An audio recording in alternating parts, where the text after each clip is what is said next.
Right, good evening, ladies and gentlemen, and welcome to Hoernemann Stadium here on the campus of Heidelberg University. You're tuned in here on the pregame show brought to you by XCARET Mexican Restaurant. We are just moments away from the opening kick, brought to you by our friends at Drawn to the Surface. We're live here at Hoernemann Stadium for Tiffin Calvert's homecoming night as they welcome the Golden Bears from Gibsonburg into town. For this one, they're riding a winning streak of one as they picked up a win last week here against Lakota. These Golden Bears, after falling to Hopewell Loudon, looking to right the ship. Tommy, welcome to the broadcast. It's a pleasure to be on the call with you once again here on the XCARET Mexican Restaurant pregame show. This one is always a blast to watch. And what a beautiful night for football here at Hoernemann Stadium in Tiffin, Ohio. But tonight, again, you got Tiffin Calvert hosting these Gibsonburg Golden Bears who made the trek over here. Calvert getting to host their second home game in a row.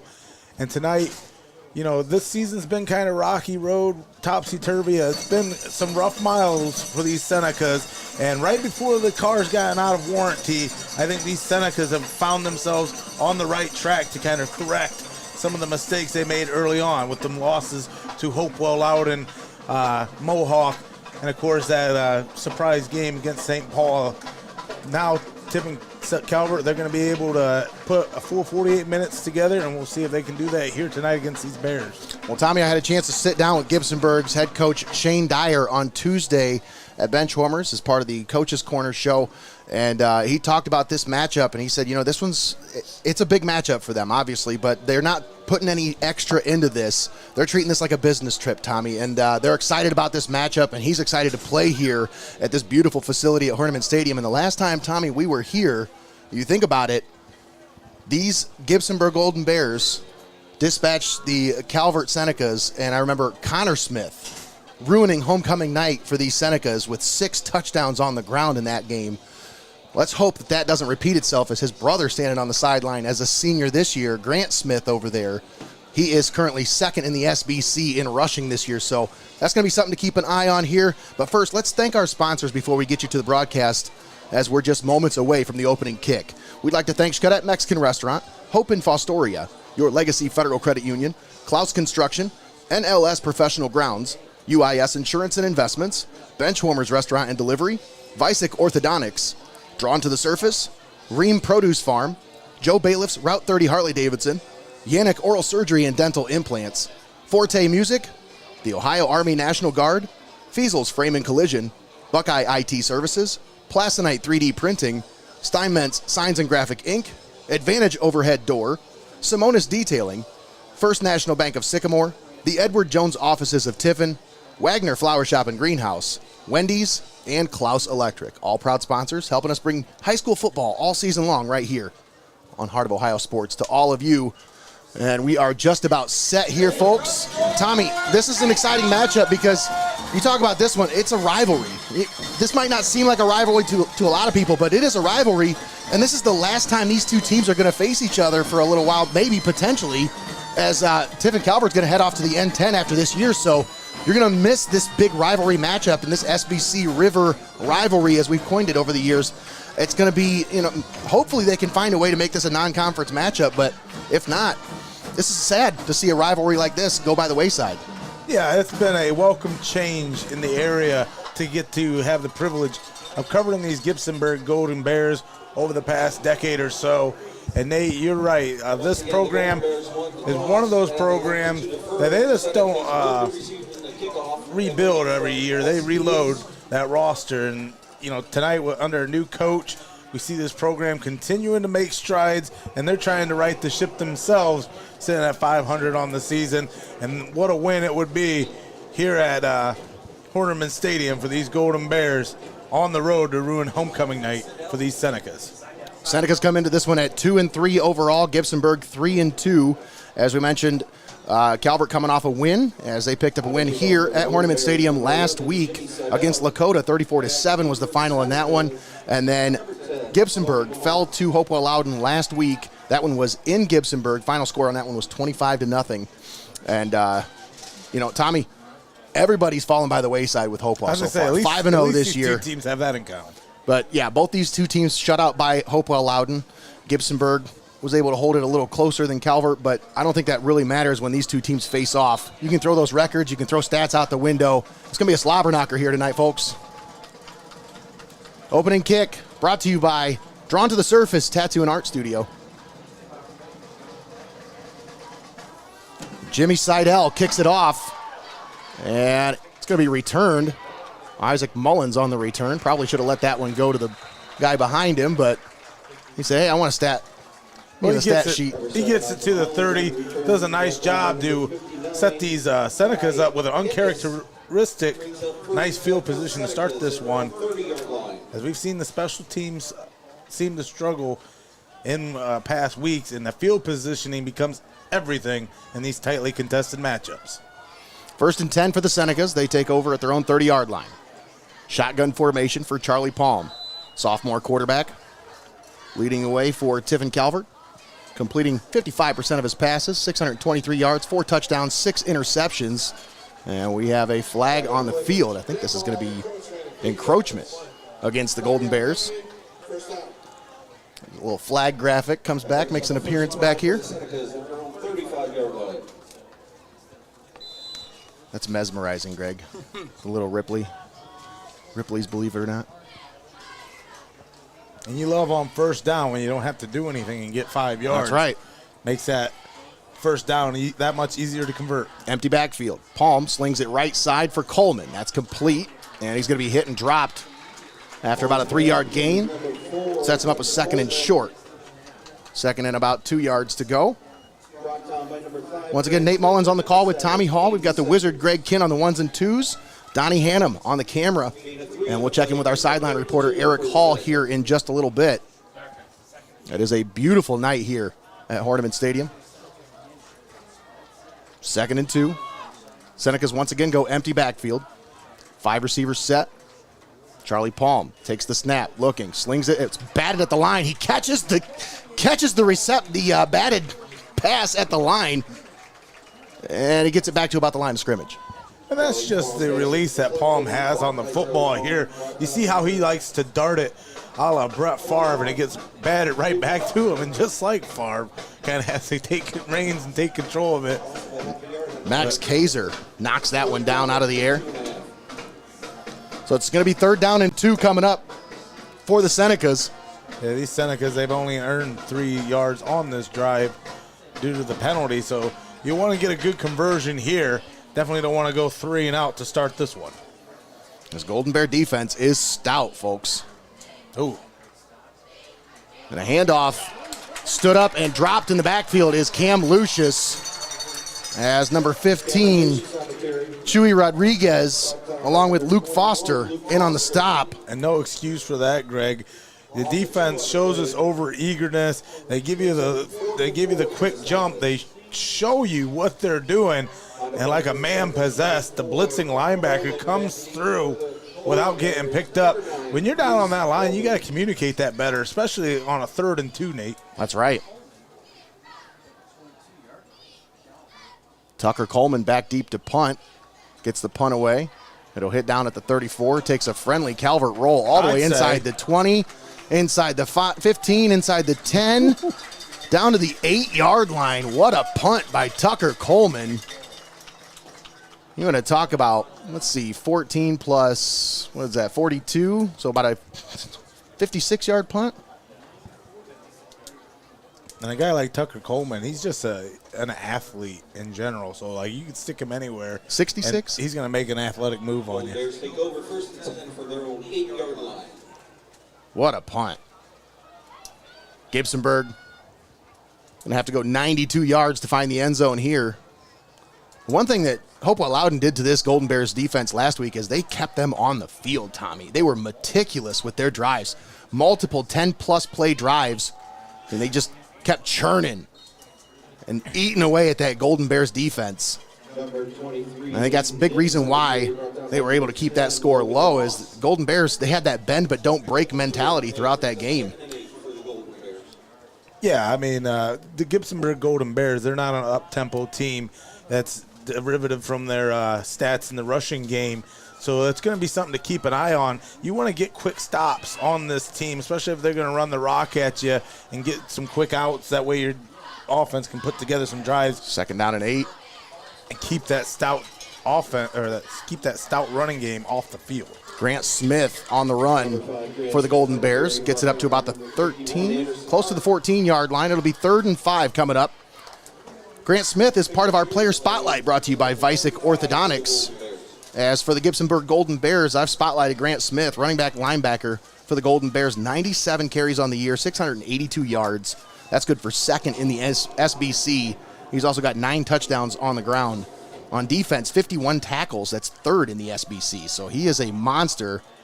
Nice. And he's got a broken hand, folks. So he started out the year with a broken hand. He is still got a broken hand. I've seen him doing the Bob Orton Jr. with that huge wrapped cast, almost using it as a club in some instances. But there's a nice picture that I've seen in a local newspaper of him making a one-handed catch with that big club in the other hand. It is impressive. So again, Smith, you know, he's an athlete for sure. And the Calvert Senecas, they do a great job containing the run on that drive to force a quick 3 and out. And the Golden Bears will punt it away. It's a high punt. And it will hit at the 42 and takes a friendly Golden Bear roll inside the 40 of the Senecas down to the 37-yard line. That's where they'll down it. Senecas will take over there.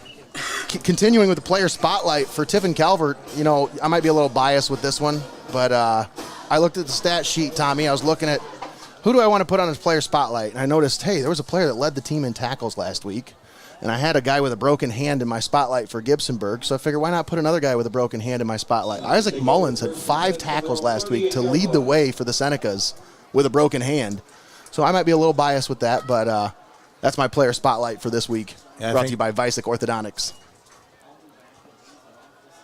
And the handoff. The ball goes on the ground. I think the Golden Bears do have it. They fall on top of it. So a fumble on the play. And the Golden Bears quickly get the ball back. After just one play on offense for the Senecas, they turn the ball over. Golden Bears are going to take over at the Senecas' 39-yard line. And when you King Henry that just kills any momentum that you're trying to build.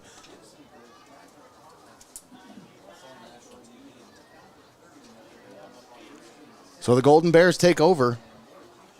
1st and 10 here after the turnover. I think it was Nolan Lee on the carry there for the Senecas. Quick pitch to the left. Smith on the carry. And he's going to be driven out of bounds just past the 1st down marker. That'll move the chains for an NLS professional grounds 1st down. And when you see the short field as a defense, Nate, and you know you got a bell cow running back coming at you, I mean, it does kind of make that job a little bit easier on you. You just got to be able to force contain at that point because you know they're not going to try to dart it on you. But that was a nice job to try to stretch the zone there as Gibsonburg was running on the inside on their last drive. Hand off to Smith off the left side, and this time the defense gets into the backfield, able to get a hit on him right at the line of scrimmage.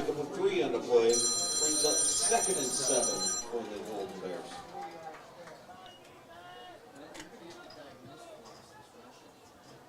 So just a short pickup by Gibsonburg on that one. Brings up a 2nd and 7 with 7:01 remaining here in the first stanza of action from Hoernemann Stadium. One receiver here on the near side. They're going to hand it. No, they fake the handoff. Now Reese Walby rolls to the left. He's going to be driven out of bounds after about a 2-yard, maybe 3-yard pickup. Just takes what the defense gives him there. Tommy saw that the play wasn't there. Good coverage downfield. Senecas didn't bite on the play action. Is Reese Walby a senior this year? He's a junior. Him and I think Grant Smith is both a junior. I feel like yes. I just feel like we've known Walby for quite a while as an impactful player for this Gibsonburg team, and he shows you there once again why in his junior campaign. Quick pitch to the right. Smith on the carry. Breaks a tackle, breaks another tackle, and he is into the end zone for the touchdown. Grant Smith from 23 yards out puts the Golden Bears on top 6-0 with 6:40 left to play here in the first quarter.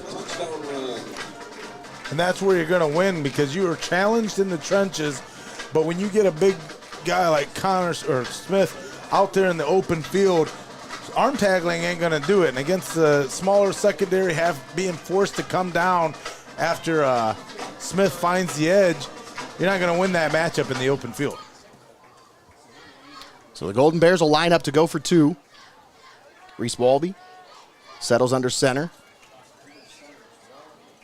Brings a man in motion. Now they're going to hand it off. Smith will waltz his way into the end zone. Yeah. For the 2-point conversion.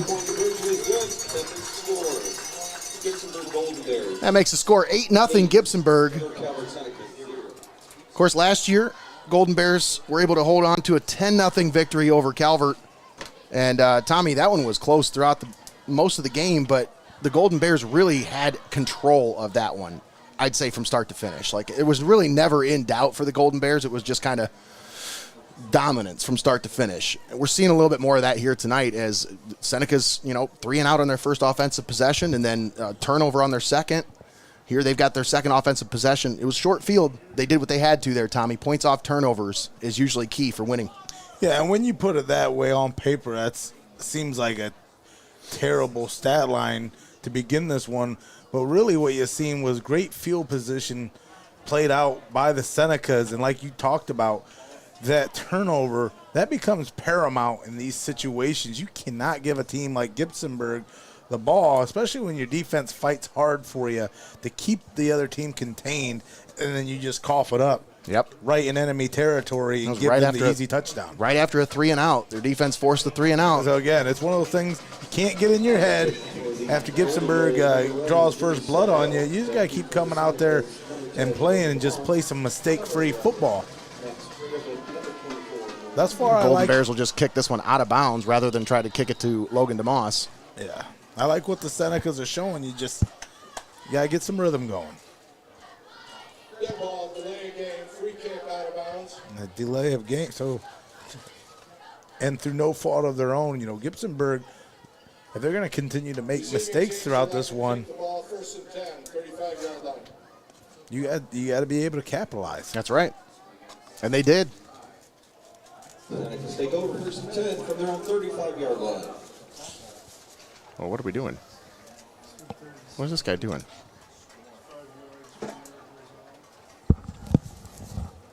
So it is 5 yards from where it went out.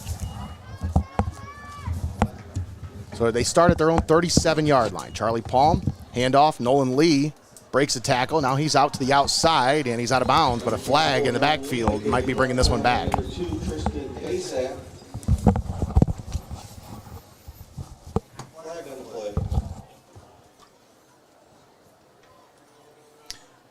We'll see what the flag is here.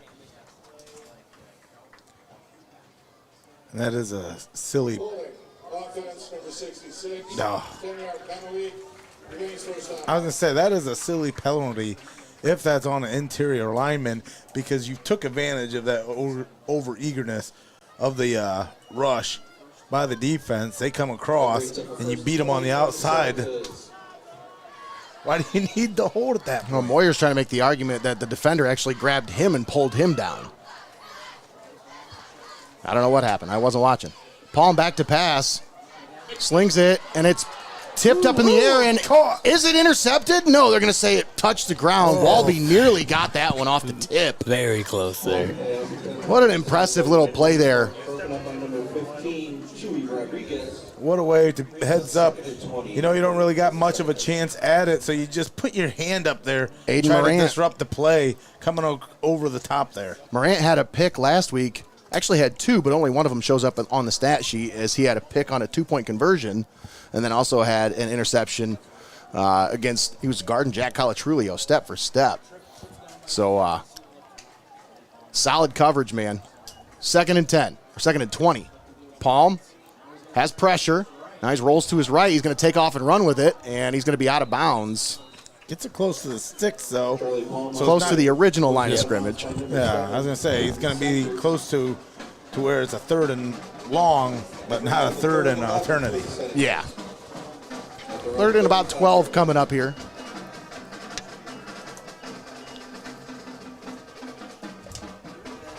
Score is 8-0 Gibsonburg. 6:20 left here in the first quarter. We'll check in with our sideline reporter after this play, as I don't have his mic, but there he is. He just popped up there. We'll check in with him after this play. Ask him about the weather. Third and long. Palm back to pass. Rolls to the left. Looking. Still looking, trying to find somebody. Nobody there. And he rolls out of bounds. And he's going to be well short of the first down. He'll mark him out at the 37-yard line, about the original line of scrimmage. So 4th and long coming up here for the Senecas.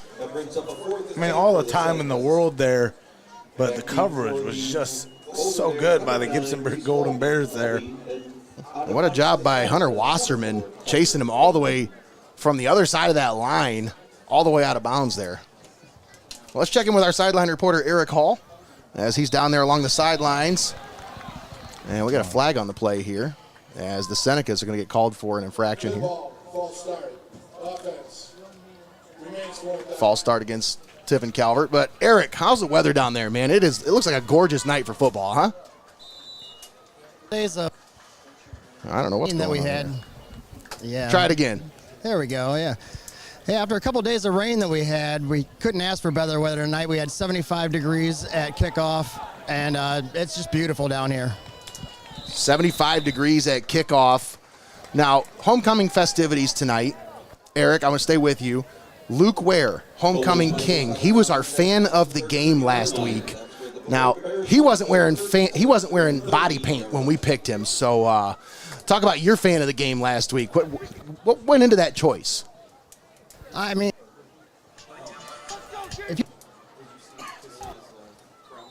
Well, there we go.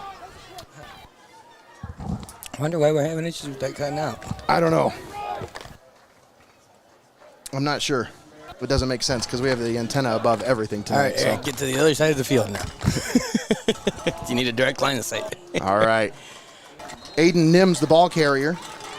Yeah, he's going to be wrapped up in the backfield. Drop for a loss back to the 27-yard line. Loss of 2 on the play brings up 2nd and 12 for the Golden Bears. 2nd and 12 coming up.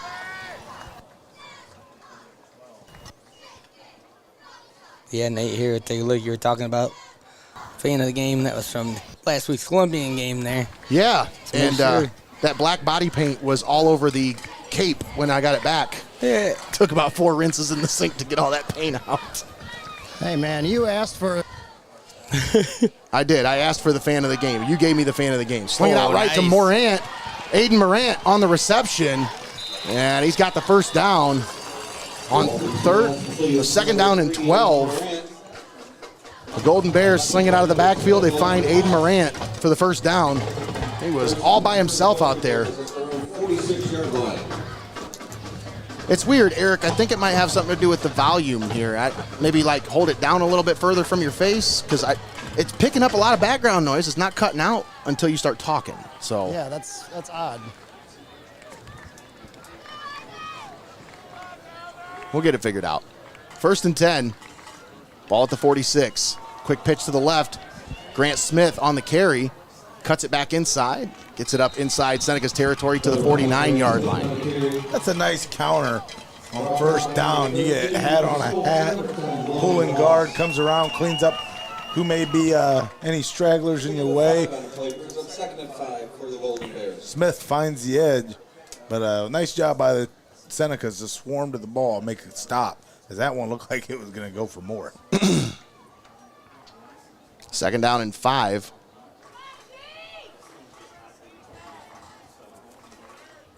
Walby settles under center. 2 backs in the backfield. They hand it to Smith.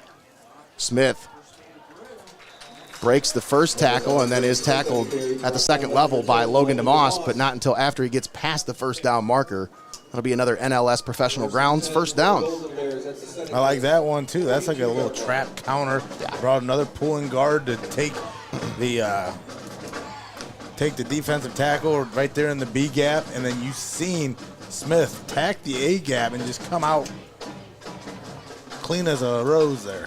And we talked with Shane Dyer on Tuesday, and he said this offense is not your traditional wing tee offense. It's not what you're used to seeing. Now, there is some variance of the wing tee in there, but this isn't your, 1930s Newt Rockney wing tee offense. Easy there. That man built an entire town.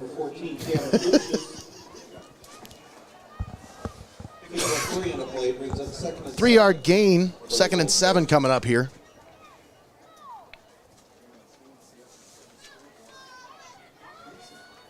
Let's talk about our keys to the game, brought to you by our friends at UIS Insurance and Investments. 2nd down and 7 for the Golden Bears here as Reese Walby settles under center. Going to hand it off to Smith once again up the middle, breaks a couple of tackles, and he's got it up near the first down marker. And it should be just shy.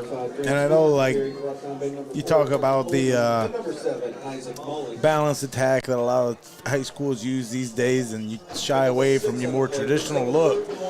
But one of the things that you got to remember when a team gives you that conservative look, and you don't need to be scratching your head as a defensive coordinator, you bring that 4-man pressure up front, and you let your linebackers and your other guys get after it and account for where those traps and where those counters are coming from. 3rd down and short, and the Gibsonburg coaching staff wants to take a timeout. Shane Dyer wants to talk things over with his offense. We'll keep it right here for this Joe Bailiff's Route 30 Harley-Davidson timeout. So as we talk about, Nate, that's one of those things, once again, where you just gotta be a dog down there in the trenches. You gotta man up in that one-on-one situation, and you got to win that battle up front, especially against this Gibsonburg Golden Bear, who isn't going to try to trick you. They're showing you their hand, and you just got to be able to stop it. That's easier said than done, though, Tommy. Whoa. You can say all you want about, hey, you know what you're doing. You got to stop it. Well, I'll tell you what, good offenses, you could know their whole playbook, and it doesn't matter. They're still going to run it right at you. Talk about our keys to the game, brought to you by UIS Insurance and Investments. For Tiffin Calvert, I think it's important tonight on offense. They have to take what they give you. Take what this defense is giving you. Don't try to force it. Limit your mistakes. And on defense, they've got to read their keys. Tommy, you were talking about it just then. You've got to be able to read your keys with this offense. They're going to have a lot of misdirections, a lot of window dressing, if you will. Perfect. You've really got to read your keys tonight if you're Tiffin Calvert. These linebackers are going to be key if they're going to be able to come away with a victory here. Another misdirection, Aiden Nims on the carry, and he's going to have the first down up to the 30-yard line. And that'll move the chains. As we stick with the keys to the game for Gibsonburg, they've got to win the trenches. Pound the rock, that's really important, and they've been doing that so far here tonight. But on defense, they've got to keep everything in front of them. Blanket DeMoss on one side, but keep everything in front of you if you're that defensive secondary. And I think you'll be successful here tonight because Calvert really hasn't proven they've been able to run the ball consistently this year. And this Gibsonburg Golden Bears that front seven is one of the best in the SBC River. So they're going to challenge them to throw the ball. It's going to be on Calvert to be able to step up to that challenge tonight. Those are your keys to the game, brought to you by UIS Insurance and Investments. 1st and 10, Gibsonburg. Walby fakes the handoff, slings it out right side. That's complete. Aiden Morant on the reception. And he's got it past the 20 inside the RIEHM red zone. That's what a great running game can do for you right there. Just open up them easy passes. Yep. That's exactly what I was going to say, Greg. As again, just a little dump off there. You're going to get guys out there in open space to make those blocks for you. Love it. And they're taking Nims. They take him and they roll him out as it's almost like a levels concept where they take him out. They run him about 3 yards past the line of scrimmage so that the linebackers flow with him, and it leaves this wide open space underneath for Morant. Great levels concept there. A little quick pitch to the left for Grant Smith, and he's going to be hit and dropped after about a 3-yard gain. But, Tommy, even at that point, it looked like they had him in the backfield. Somehow he still falls forward 3 yards. Looking like a bull there. Yeah. Barreling ahead. I was just about to say, you make a tackle on Smith. He's still going to make you pay for it each and every time you lower your shoulder. And that's one of those telling things coming into tonight. You know, you're talking about a team that has almost twice the production yards on the ground than what Calvert does. Coming in tonight, 1,317 yards by the Gibsonburg Golden Bears, which is one of those stats that sit atop the SBC River. Number 23, Mullins on the carry. Brought down by number 51, Anderson Hart. Pick up a 6 on the play, brings up a 3rd and 1 for the Golden Bears. A 3rd and 1, that could be one of those situations where it keeps this Gibsonburg Golden Bear team on the field. The inability to be able to bring down Smith, even on the inside handoff, you got to be able to remedy that and get some stops up front. As you see, Calvert brings multiple hands down, the handoff to Smith, and he's just going to chew his way Keeps up. those legs churning and into the end zone for the touchdown. Grant Smith from 8 yards out. His 2nd touchdown here in the first half. Yeah, they only needed 1, but they take it for Grant Smith and get in for a touchdown there to extend this lead with 6 seconds left in the first quarter.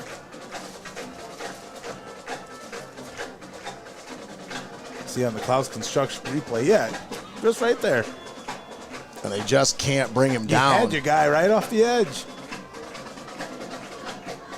Got to make that stop when you make initial contact. So it's going to be interesting to see not only the rushing yards by Smith, but those yards after contact as well, as now the pitch out is going to be stopped on the 2-point conversion here. We're going to keep it an honest 14-point true two-score game here with 6 seconds left in the first quarter, Nate.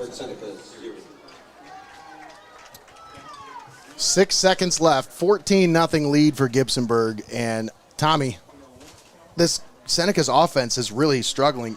Obviously, the offense needs to get going in order for this to, turn around, but the defense, so far here, Gibsonburg's been able to do pretty much whatever they want. Aside from that first 3 and out, where they were in deep in their own territory, when they've had advantageous field position, Tommy, they've pretty much done what they wanted to with the football.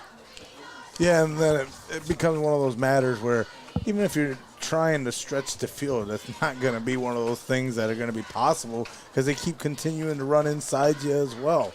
So it's going to be one of those things that it's going to be one of those pressure type of situations. And I always say that the only thing better that pressure creates in a diamond is a turnover.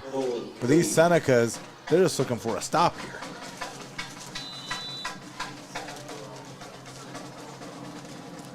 So with a 14-0 lead, the kick is underway. And another problem controlling the kick here. I don't think it's a problem, Tommy. I think they'll live with that rather than trying to kick it deep and put it in the hands of Logan DeMoss. They're just going to kick that ball out of bounds and live with the penalty. Because until this Calvert offense proves that they can move the ball, Tommy, I don't think they really care where they start with. I was just about to say, that's a lot of confidence in your defense, Nate. Tommy, they've proven so far this year that you can place that trust in them.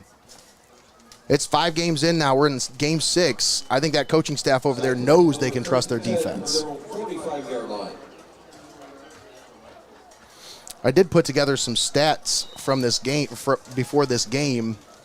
I don't know if I actually downloaded them on the computer or not. We can look at them when we come back if you want. Maybe we'll look at them when we come back from the first quarter break, as this will be the last play here in the first quarter. Palm completes the pass to Tucker Coleman. That's a 3-yard pickup. And that's the end of the first quarter. 14-0 is your score. Gibsonburg on top. We'll step aside, take a quick timeout. We'll be back. You're watching Heart of Ohio Sports. You're watching high school football at Heart of Ohio Sports.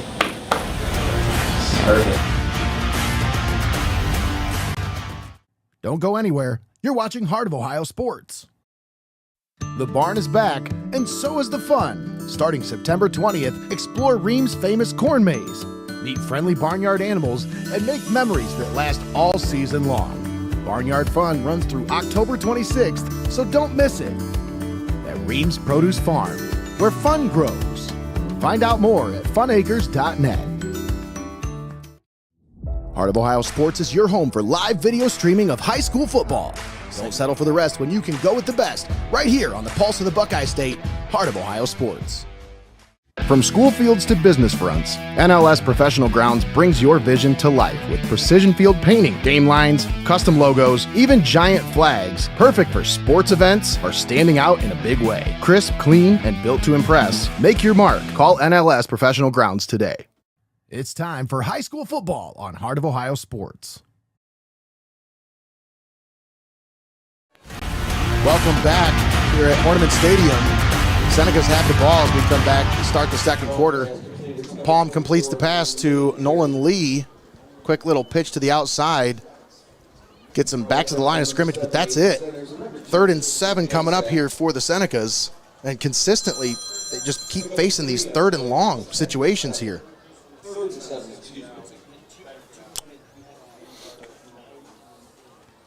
They seemingly just can't get themselves out from behind the sticks. Like you said, 3rd and long, 3rd and long, 3rd and long, over and over again.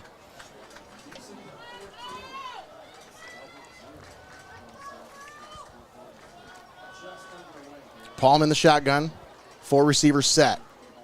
Back to pass. Slings it over the middle. Picked off. Intercepted. Luke Foster on the interception. He's back to the 20, to the 15, to the 10, to the 5, and into the end zone. Pick 6 for the Gibsonburg Golden Bears, and they take a 20-0 lead with 11:01 left here in the second quarter. Foster, Australian for pick 6. We've seen that so many times this year, Tommy, where they try to throw the ball over the middle, and it's just so predictable. Like, these defenses are just sitting back watching the quarterback's eyes, and they just jump these passing routes over the middle. Yeah, nothing too fancy there. 4-6 coverage by the Gibsonburg Golden Bears makes it easy read there in the soft spot in the zone. You can throw that over. You're going to throw that in the middle, right in the thick of 6 defenders. You're going to get a pick 6 every time. Golden Bears will come out, line up for 2 here. They lead it 20-0. And that drive, that last drive is what you needed as the Senecas here on homecoming night, because you got to put a stop to the bleeding here early. And the handoff goes to Aiden Morant. He's going to be brought down just before the goal line, so no 2-point conversion. Score stays 20-0 Gibsonburg. 11:01 left to play here in the first half. So in your last drive, your mentality was to make this a one-possession game. Now, Greg, you're just trying to get this one settled back in so it doesn't get away from you. Well, Nate, now's a good time. Go ahead and take a look at those stats if you'd like. Yeah, let's take a look at those stats. Coming into this one, folks, you look at these stats, and Tiffin Calvert 2-3, Gibsonburg 3-2, but the points per game is where I'm looking now. This Golden Bears offense has put up points this year, 34 points per game. They've only allowed 21 points per game. Calvert, on the other hand, they've given up some points. Obviously, that's a little lopsided because of that Hopewell score, but their defense has actually been pretty solid aside from that one game. But when you look at these rushing stats, Tommy, 263 yards per game for this Golden Bears offense coming into this one, just 77 yards per game for the Calvert offense. And then you look at the turnover department, where I think that's indicative of a successful team. You look at that plus minus, and right now, Gibsonburg +7 in the turnover department, Tiffin Calvert -2. So it was famously said that men lie, women lie, numbers don't lie. That's right. And neither do I. My guy. Now we got some score updates from around the area for you. I'll update you here as I see Perkins on top of Clyde 27-0 in the first half. I don't know if this is a soccer score or a football score, but Sandusky leading Columbian 2-0 in the second quarter.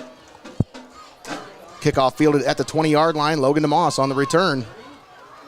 They kick it to him. He brings it back past the 40 up to the 43-yard line. Well, Nate, I think you might have been on to something, because the one time they give it to the returning back for Calvert, they make something of it. Some more.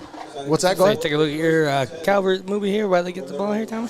Yeah, and this is what it comes down to. Finishing in the fourth quarter. We talk about losing that fourth quarter lead to St. Paul. Then last week, coming in night and day differently, leading just 14-7 at halftime over Lakota, but then coming in hot in the second half to finish that one, 34-7. And that's what you got to do now that we're in the back half of the season. We expect this Calvert team to try to get something going, especially on this drive. DeMoss out of the shotgun, a little wildcat look here for the Senecas offense. And he's going to be brought down after about a 3-yard gain up to the 46. He's going to have to come out. Not a time to lose one's head. He'll never be head of his class. Let's go. I don't know if anybody's gets the Austin Power references anymore. He'll never be head of a major corporation. You guys.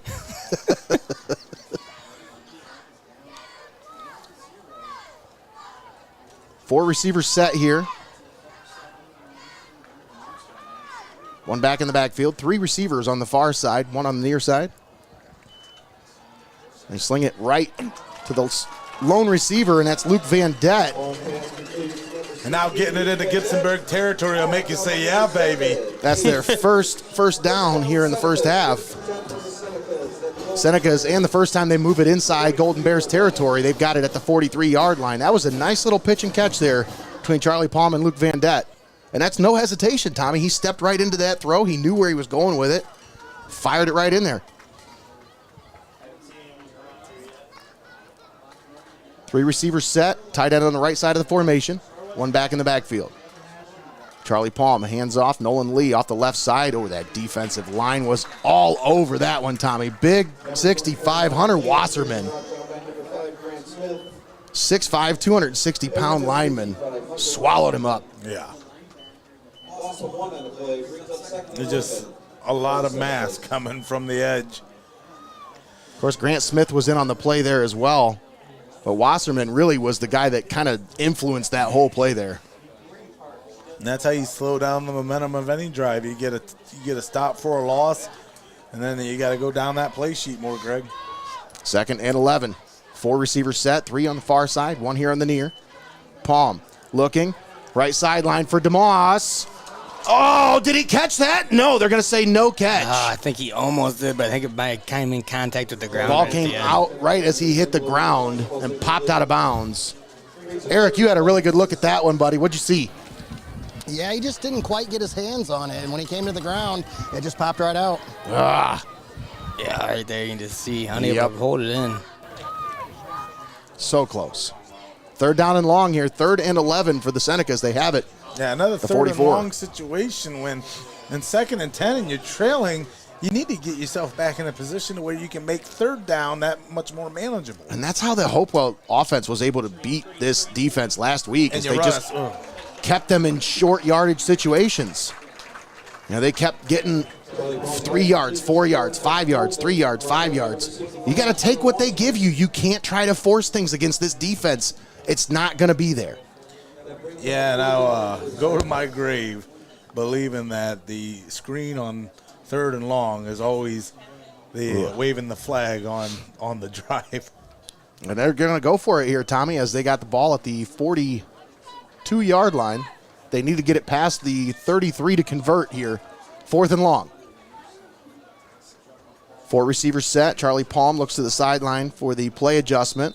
Yeah, and they're going to call timeout here as they saw something they didn't like in the defense.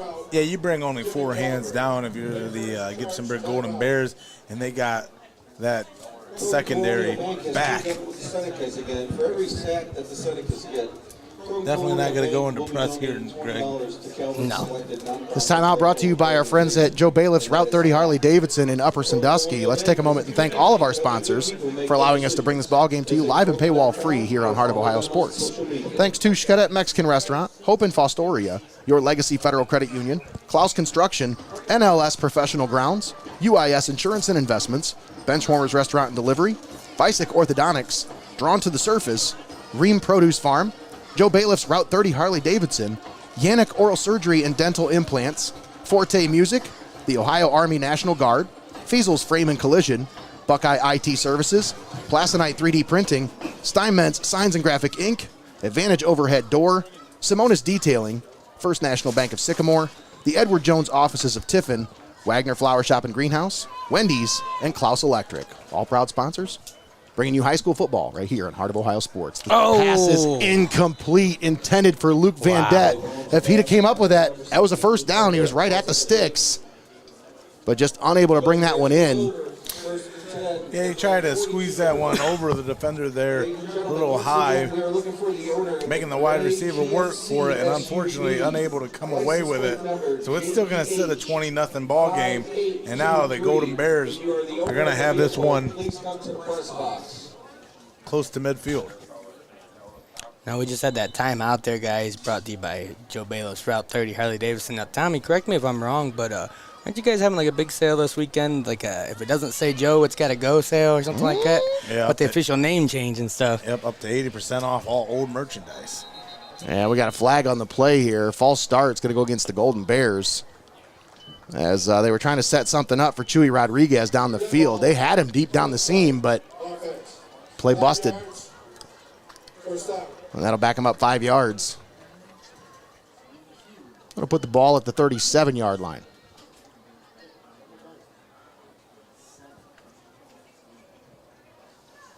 That brings up a 1st and 15 for the Golden Bears at their own 37-yard line. 8:22 left to play here in the first half. Golden Bears lead it 20-0. Second, it's a 1st and 15 here. Quick pitch to the right for Grant Smith. Going to get to the outside. Look at that Cuts block. back inside, and he's going to be brought down, but a nice pickup there. He picks up about 9 on the carry. Gets back all the penalty yardage and sets him up with a 2nd down and 6. Did you guys see that bulldozer of a block out there on the edge? Let's watch out Look at this. again. Here on It is right here. Boom! It's out the way. Big Wasserman. on homecoming weekend, forcing the Calvert defender into his dancing shoes early. 2nd down and 6. I formation. No offset I. Hand off to Smith. Oh, look at that. Just breaking Breaks through. the tackle. Pete.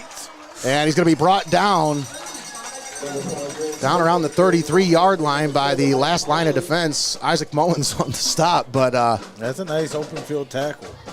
yeah, Smith put his shoulder right into him. Our 2 player spotlights there. Both of those guys with broken hands. Did we get the spotlight for Gibsonburg yet? We'll pull that up after this play here. I was just going to say something about it. 1st and 10. Oh, nice inside handoff again. Hand off They to just- Nims, Another and counter. he's going to be tripped up. They just pull that off so well. They execute that so well. But here you go, Tommy. Take a look at the Gibsonburg video you got. Yeah, and 20-0 right now. You are bearing witness to the run game. Through these 6 games, we talked about it. They came in with 1,317 yards rushing. Grant Smith leading the way and looking for an answer here late in this second quarter. 6:50 remaining. And I love it. I heard his client was unbearable. Unbearable. And these player spotlight brought to you by VICEK Orthodontics. Hand off, right side, Aiden Morant. And he will be ridden out of bounds right at the 1st down marker. Should be good enough to move the chains. It is another NLS Professional Grounds 1st down. Let's see. Actually, they're going to say he's just short, so. Thought he was going to take the defender with him there on that one. Just carry him into the end zone. Oh, no. They give it to him. there 1st it down. is. Now it's a 10-yard pickup. 1st and 10 for the Golden Bears. That's Senecas 13. Golden Bears inside the RIEHM red zone. RIEHM Produce Farm. Of course, home to Barnyard Fun, folks. Second weekend this weekend. Take the family on out. It's supposed to be beautiful. Hand off to Grant Smith up the middle. Oh, look at that. And he's into the end zone easily, untouched for the touchdown. Just putting Isaac on Third skates touchdown. out there, man. Yeah. That's not an envious task for anybody to have. Open field. I mean, in some respects, it shouldn't come down to that, as Smith just barrels through to the second level and comes away almost unscathed, and he's just having his way down there. 3rd touchdown of the first half for Grant Smith. See here, Smith approaching Bundy territory with his 3rd touchdown of the night.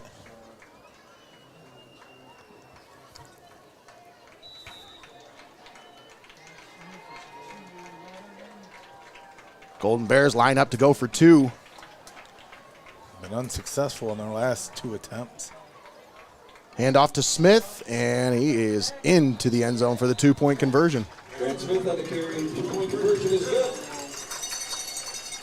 So Smith has accounted for 22 of the 28 points tonight for the Golden Bears, as he has 3 touchdowns and 2 2-point conversions. Golden Bears lead it 28-0 here with 6:13 left to play in the first half. Yeah, this Smith, he's definitely better than your average Bear. I mean, I don't think he's getting paid by the hour out there, guys. He's just putting up points in bunches.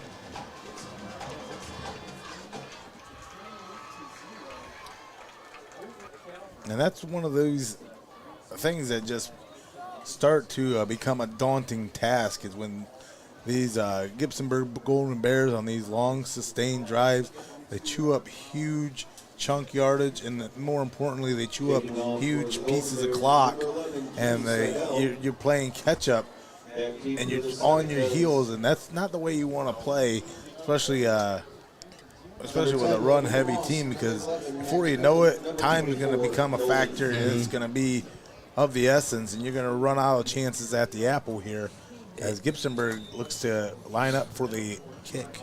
I mean, you know how these teams are, Tommy, these tough, gritty, run-it-down-your-throat football teams.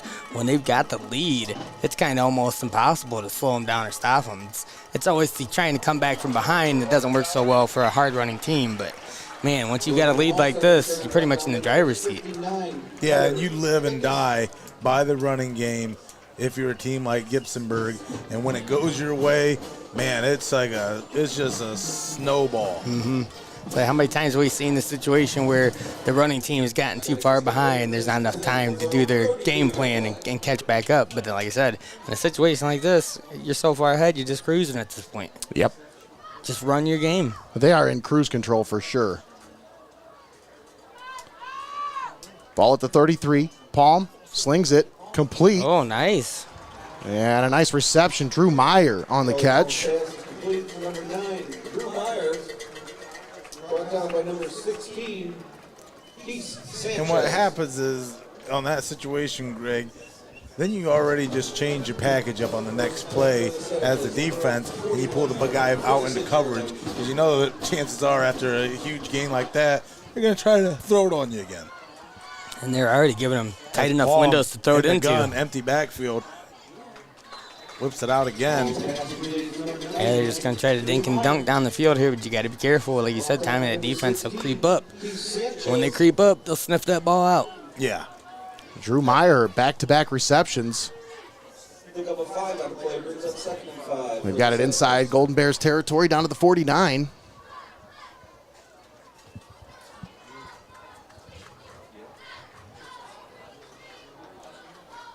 Empty backfield. Just a packet looking to make a play here. You Palm see him down the right sideline looking for Meyer. Incomplete. Just man. overshoots him. Meyer had a step on the coverage there, but Drew Myers falls incomplete. Palm just put a little too much under it. 3rd and 5. Yeah, that's one of the things that normally that's an underthrown ball by a lot of high school quarterbacks. The fact that that one was put into a spot where, you know, again, stride for stride, you throw over the coverage, just nothing doing there. Just a surprisingly overthrown ball from midfield. Yeah, especially because I didn't think that he had that much time back there before he released that ball. So I'm surprised that he was able to launch that one that far. 2nd and 5 here, Palm in the gun. Quick slant once again. There you go. Play. Drew Meyer on the reception. This is the Meyer drive here. Pass complete to number 9, Drew Meyer. And he's got it up down to the 33-yard line. First down for the Senecas. That's an open there. Now, he has earned some playing time as he's really put in some time on the JV squad and been showing out on Saturday mornings. And I think this is indicative of what he's shown on the field on JV. This is why he's getting those minutes right now, folks. They need receivers. They need guys who can step up in situations where, you know, need somebody to get open. He's been open. And what is running life some crisp routes. But just trying to maximize your minutes. That's right. 5 receivers set here. Palm back to pass, looking. He's just going to throw it away here as he was trying to find somebody downfield, but there was nobody home. Excellent coverage by the Golden Bears secondary. And that's a smart play, especially chasing a 28-point lead before the half. You don't want to do anything too dangerous here with 4:20 remaining, Snoochie Boochies.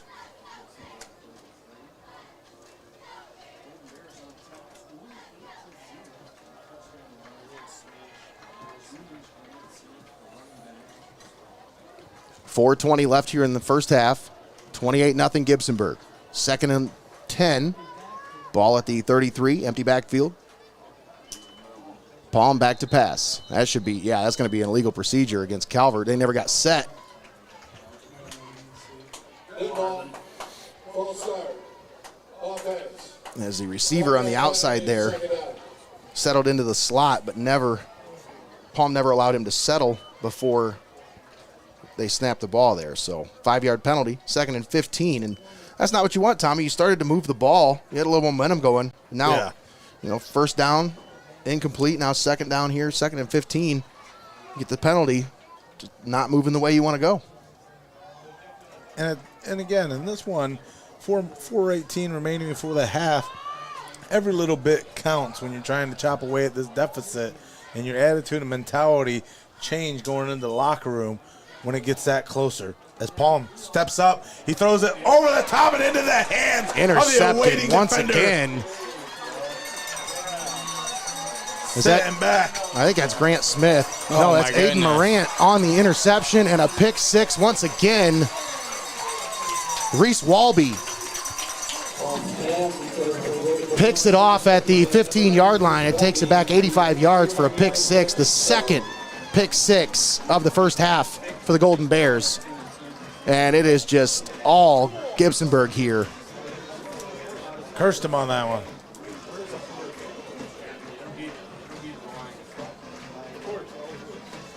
So that one was too long of a replay to get all the way from the interception to the score because he just took it to the house from one end of the field to the other. And just picking a lane and choosing to go with it to now put Gibsonburg up. See if they go for two here. It'll be 34-0. We'll see on the extra point here. The handoff. Grant Right Smith up to the middle. just plunges in for a huge 36-0 lead with 4 minutes left in the first half. And this one has quickly starting to get away from the Senecas as multiple turnovers here tonight have proven detrimental to anything that the Calvert Senecas can get going offensively. As Gibsonburg, they're not going to do you any favors on defense. You got to take advantage of every shot you get, and when you had the ball at midfield, Tiffin Calvert got a little bit greedy there, turned the ball over, and it equated to a pick six and points off turnovers that just continue to extend this lead, Greg. Yeah, you guys talked about it right there. I mean, it seems like it's been a while ago, but it was just about a quarter ago you guys talked about taking advantage of the turnovers. And, I mean, guys, Nate pointed out the stats, the turnovers for each team, the differential that they had, and you can see why here in tonight's game. It's just playing out just like it looked on paper. This Golden Bears team is just, they're hungry for that ball, man. Well, at one point, this was a 14-0 game with Calvert driving, and then the turnover, this pick six, the first one by Grant Smith, really changed the complexion in this one. As then on that ensuing drive, another turnover by Calvert. They'll just kick it out of bounds again and live with the result of the ball moving to the 35-yard line. Man, and this Gibsonburg Golden Bears team just lives to spoil homecoming for this Calvert Senecas, do they not? Anybody with the last name Smith does. I'll tell you this much, 36-0 with 4 minutes remaining. You got to wipe away part of that deficit quickly because the one person besides Greggy that you don't want to take to homecoming with you is the running clock here in the second half. You're so mean. Unfortunately, you don't have a choice to take that running clock. For Reese Walby, that was his second pick six of the year, third interception overall. And sling it out on the left. That little bubble screen to Tucker Coleman is usually good for about 4 yards. You know, we just talked about it on that drive earlier before the interception, talking about these little pass plays. You know, you can get a few working here and there, but that defense is going to start to recognize them real quick. And as soon as they do, we saw inevitably what happened. Big old interception, and we could even bring him down. Well, you hate to go back to it, but just 77 yards of total offense on the ground by Tiffin Calvert coming in. I mean, that's just not going to get the job done. Yeah. Palm, pressure right away, gets away from it, slings it. And almost trying to find again. Meyer along the sideline, but it's incomplete as Aiden centers over there on coverage.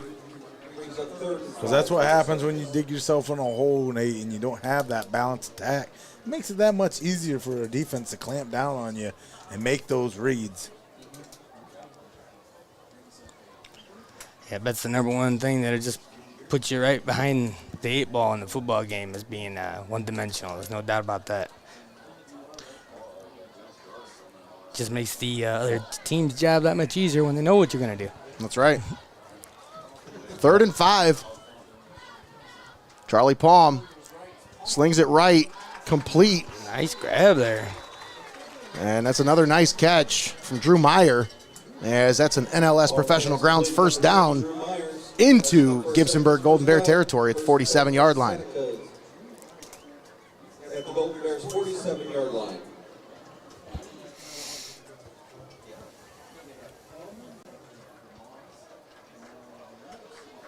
This one continues to roll.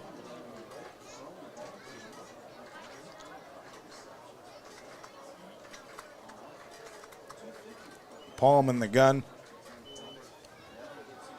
Slings it right. That's Van Det on the reception, but that's only going to be about 2 or 3. Ball's pass completed with number 16, Luke Van The Det. clock keeps rolling on that one. By number 7, Aiden Yeah, they're going to say that he was tackled inbounds and then before in the play, pushed out, so. 6 for the Senecas. 2nd down and 6.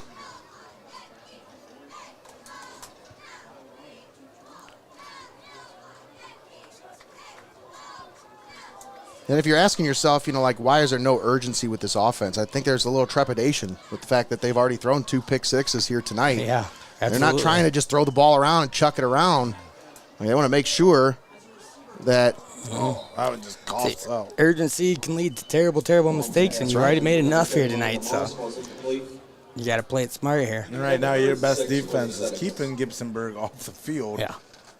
But in order to do that, Tommy, you got to convert these 3rd downs, 4th downs.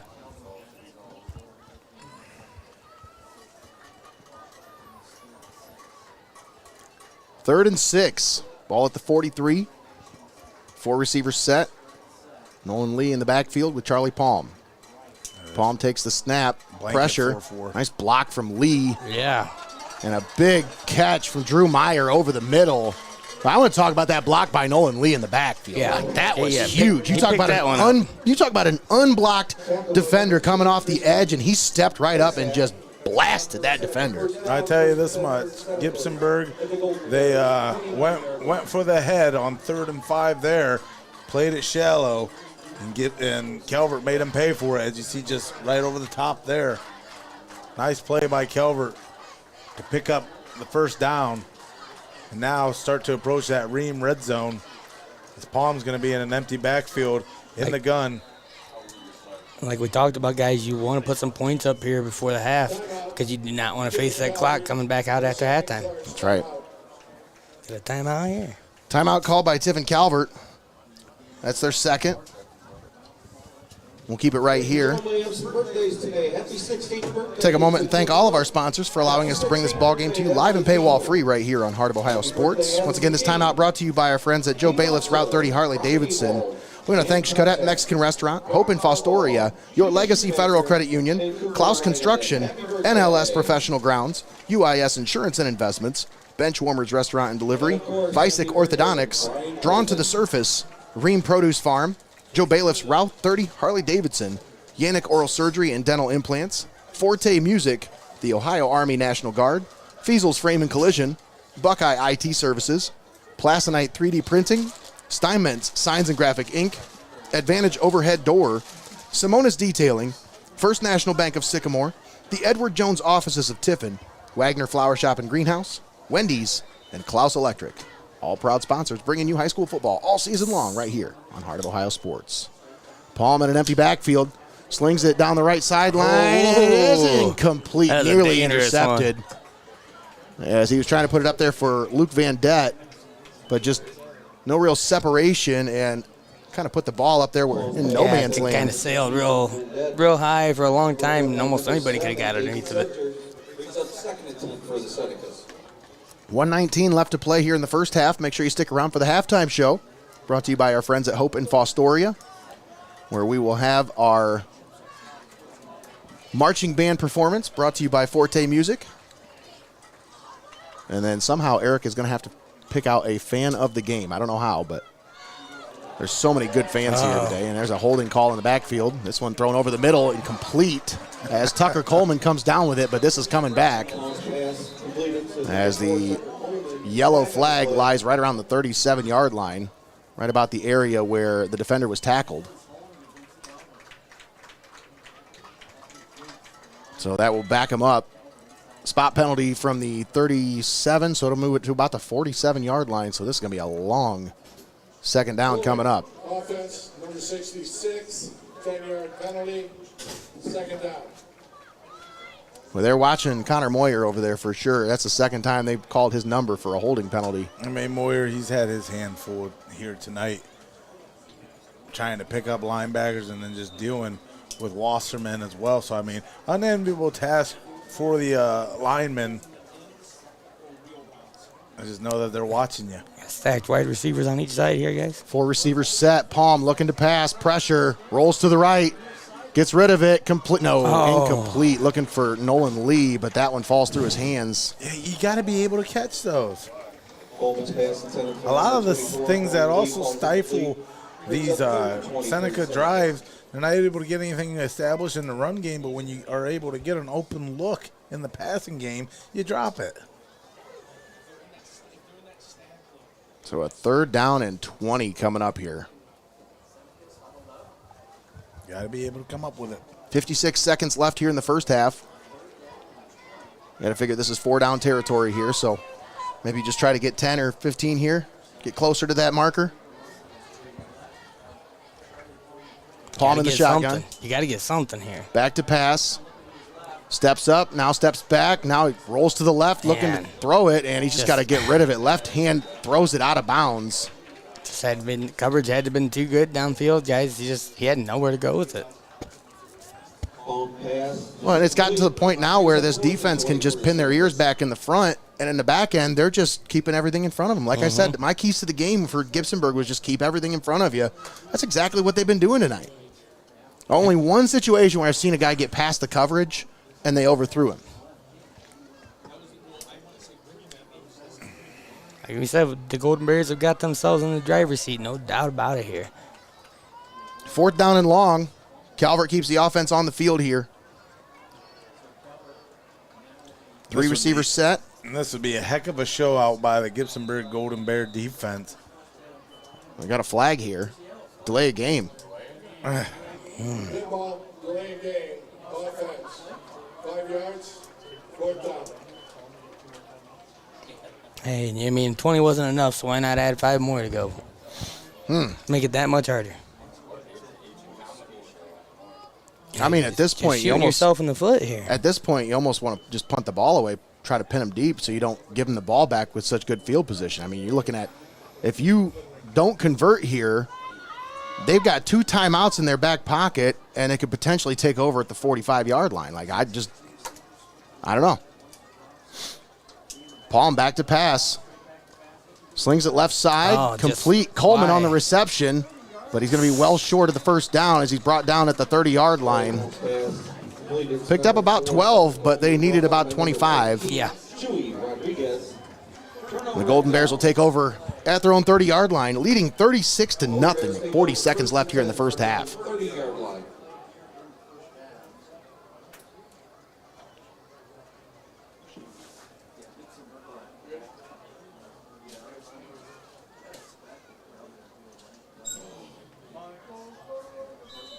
Looks like they might just come out here and take the knee and send us one into halftime here, Nate. And the Golden Bears kneel on it. They'll have to do it one more time here. I think. No. The play clock started down here, but I think it was just the end of the play clock. That should be the end of the first half. It is. Golden Bears are going to take a 36-0 lead into the locker room here on homecoming night for Tiffin Calvert. We're going to step aside, take a timeout. We'll be back with the halftime show brought to you by Hope and Fostoria. We'll have the marching band performance presented by our friends at Forte Music. Don't go anywhere, folks. We'll be right back. You're watching Heart of Ohio Sports.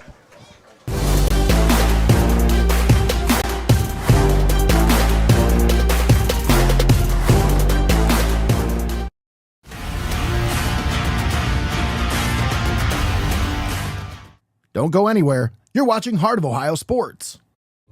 At YANICH Oral Surgery in Marion, they specialize in dental implants and advanced oral care, all in a welcoming, state-of-the-art environment. Restore your smile. Renew your confidence. Visit YANICHOralSurgery.com.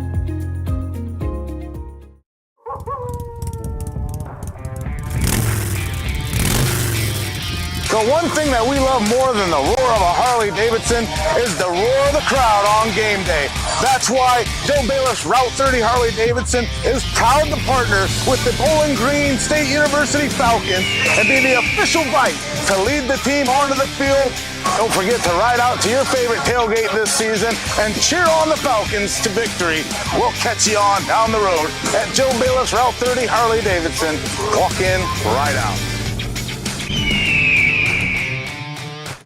It's time for high school football on Heart of Ohio Sports.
Next up, we travel ahead in our time to the 1970s for a new interpretation of the original.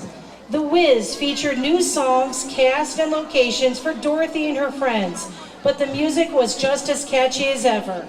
Featuring soloist Millie Need, we move closer to the Emerald City. Please enjoy Ease On Down the Road.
Finally, tonight, we present songs written for the Broadway musical Wicked.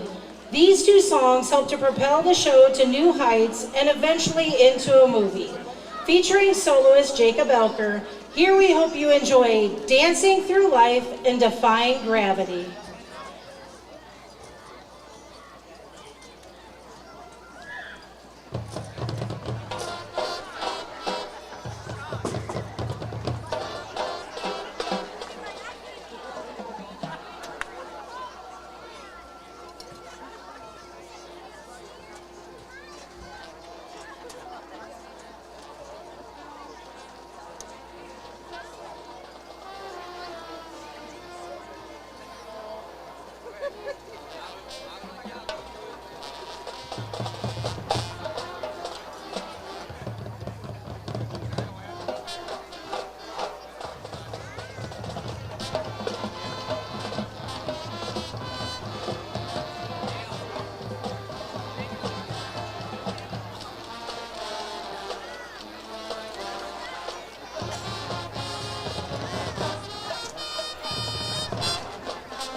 The Gibsonburg Band is under the direction of Mr. Joshua L. Thomas, with flags by Missy Chafin and Chloe Reeser as majorette advisor. The Gibsonburg Band would like to thank the administration and the Board of Education for their continued support of the band program. We would also like to thank the people of Calvert for being a wonderful audience and a great host. Go Bears!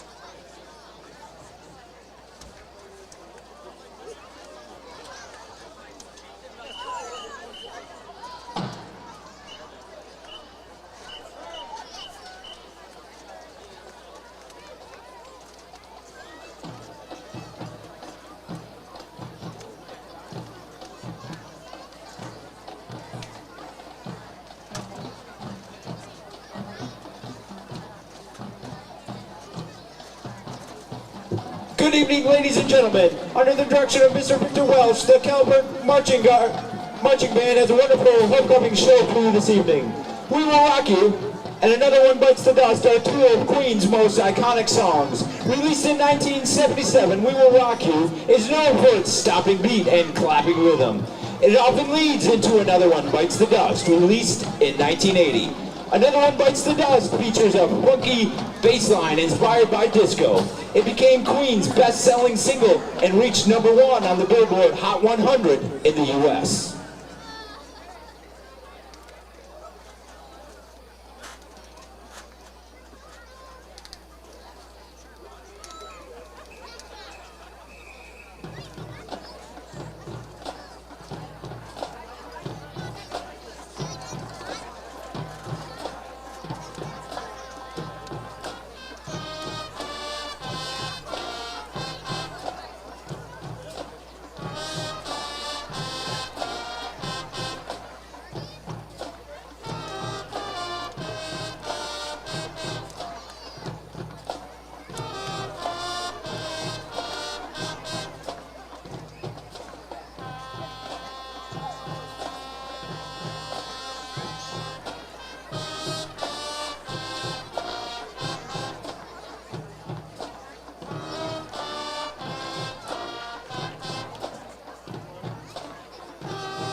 Funky Town is a disco hit by the band Lip Sync, released in 1980. Written by Steven Greenberg, the song became a global hit, reaching #1 in the US, Germany, and several other countries. Funky Town is often associated with the desire to escape to a more exciting place, inspired by Greenberg's wish to move from Minneapolis to New York City. The song remains a staple of dance playlists and 80s pop culture.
We now invite current Field Commander Emma Marvin to conduct our final piece, along with alumni Field Commanders Maria Wagner and Sarah Goshi. Smoke on the Water is a classic rock song by Deep Purple, released in 1972 on an album, Machine Head. It's famous for its iconic guitar riff, often one of the first learned by beginner guitarists. The song tells the true story of a fire that broke out during a Frankie Zappa concert in Montreux, Switzerland, which the band witnessed while recording nearby. The smoke from the fire spreading over Lake Geneva inspired the song's title. Smoke on the Water remains one of Deep Purple's most popular tracks to this day.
Ladies and gentlemen, the pride of the Seneca Nation, the Calvert Marching Band.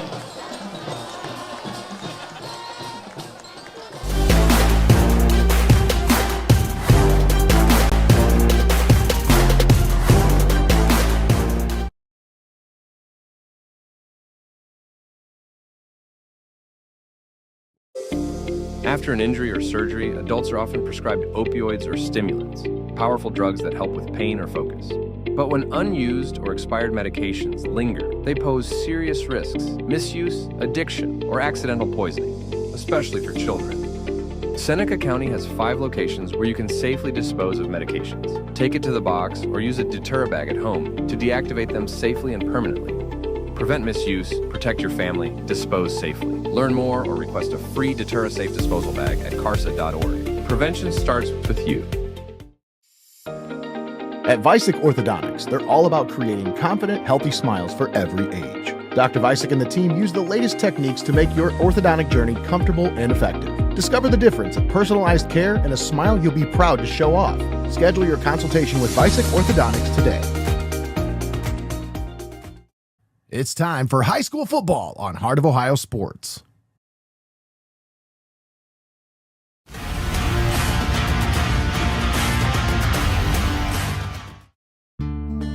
From their fields to your table, Reams Produce Farm's year-round custom produce boxes bring farm-fresh flavor right to your table.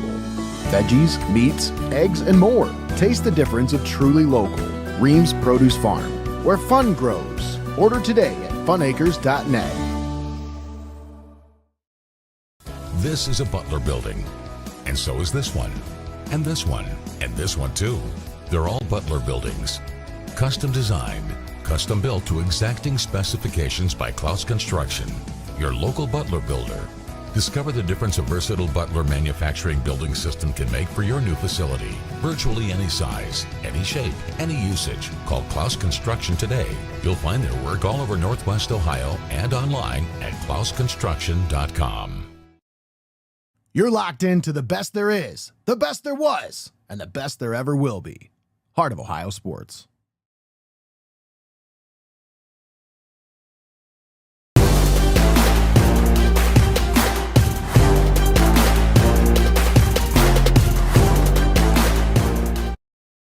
Welcome back to Hoernemann Stadium here on the campus of Heidelberg University. It was a beautiful marching band performance presented by Forte Music.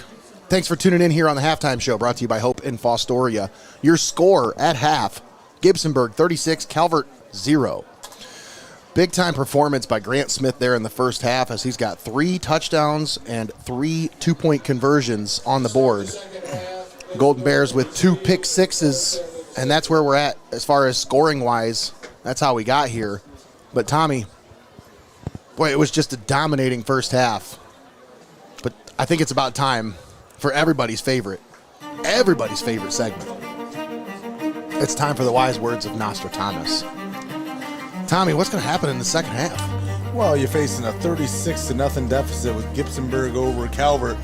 So, I mean, it's like trying to tell you that it's cold out in January, that you should put a coat on when you try to do a Nostradamus segment in this situation. I mean, first and foremost, you're already battling 2 opponents coming out of the locker room, the running clock, and the Gibsonburg Golden Bears. So first things first, you're going to need to get that clock to go back to not running, take its tennis shoes off, and get that under control if you expect to make anything happen here. But again, easier said than done, as Grant Smith has just made a family tradition out of ruining homecoming for these Tiffin Calvert Senecas each and every time the Smith family comes over to Hoernemann Stadium. And you talk about that first half, just an impressive performance by the Golden Bears. Defensively, I mean, this team has been stout all season long. They have been impressive on the defensive side of the ball. But it was on offense, really, that they took control of this game. Obviously, those 2 pick sixes help the score. But, Tommy, if you've been watching this game from start to halftime, you know this ground game for the Golden Bears, they put together one heck of a performance in the first half. 146 yards on the ground on 22 carries. And then you mentioned those 3 touchdowns, 3 two-point conversions. Tiffin Calvert, 6 carries for 10 yards on the ground. 11 first downs for Gibsonburg, just 5 for the Senecas. 103 yards passing for Tiffin Calvert on 14 receptions. And 31 yards passing on 2 receptions for Gibsonburg. Charlie Palmas, 14 of 26 for 102 yards. 2 interceptions, both of those returned for touchdowns. They also have a fumble lost as well. Kickoff will be fielded at the 28-yard line, and the return man takes a knee. Tristan Pasak takes a knee there. Ladies and gentlemen, with the 30.8, there will be a running clock. So there's the announcement there, Nate. That's the second opponent has entered the chat. Yeah, and it doesn't get any easier on this uphill climb when Gibsonburg gets to start the half with the ball. Golden Bears start out at the 29-yard line. Well, misdirection there. They hand it to Morant, and he has stood up and stonewalled right about the 33-yard line. Logan DeMoss on the stop. And we do have our sideline reporter down on the sideline, and I believe he was able to pick out a fan of the game. Of course, fan of the game brought to you by our friends at YANICH Oral Surgery and Dental Implants. We'll send it down to Eric after this play. But a 2nd down and 6 coming up here for Gibsonburg.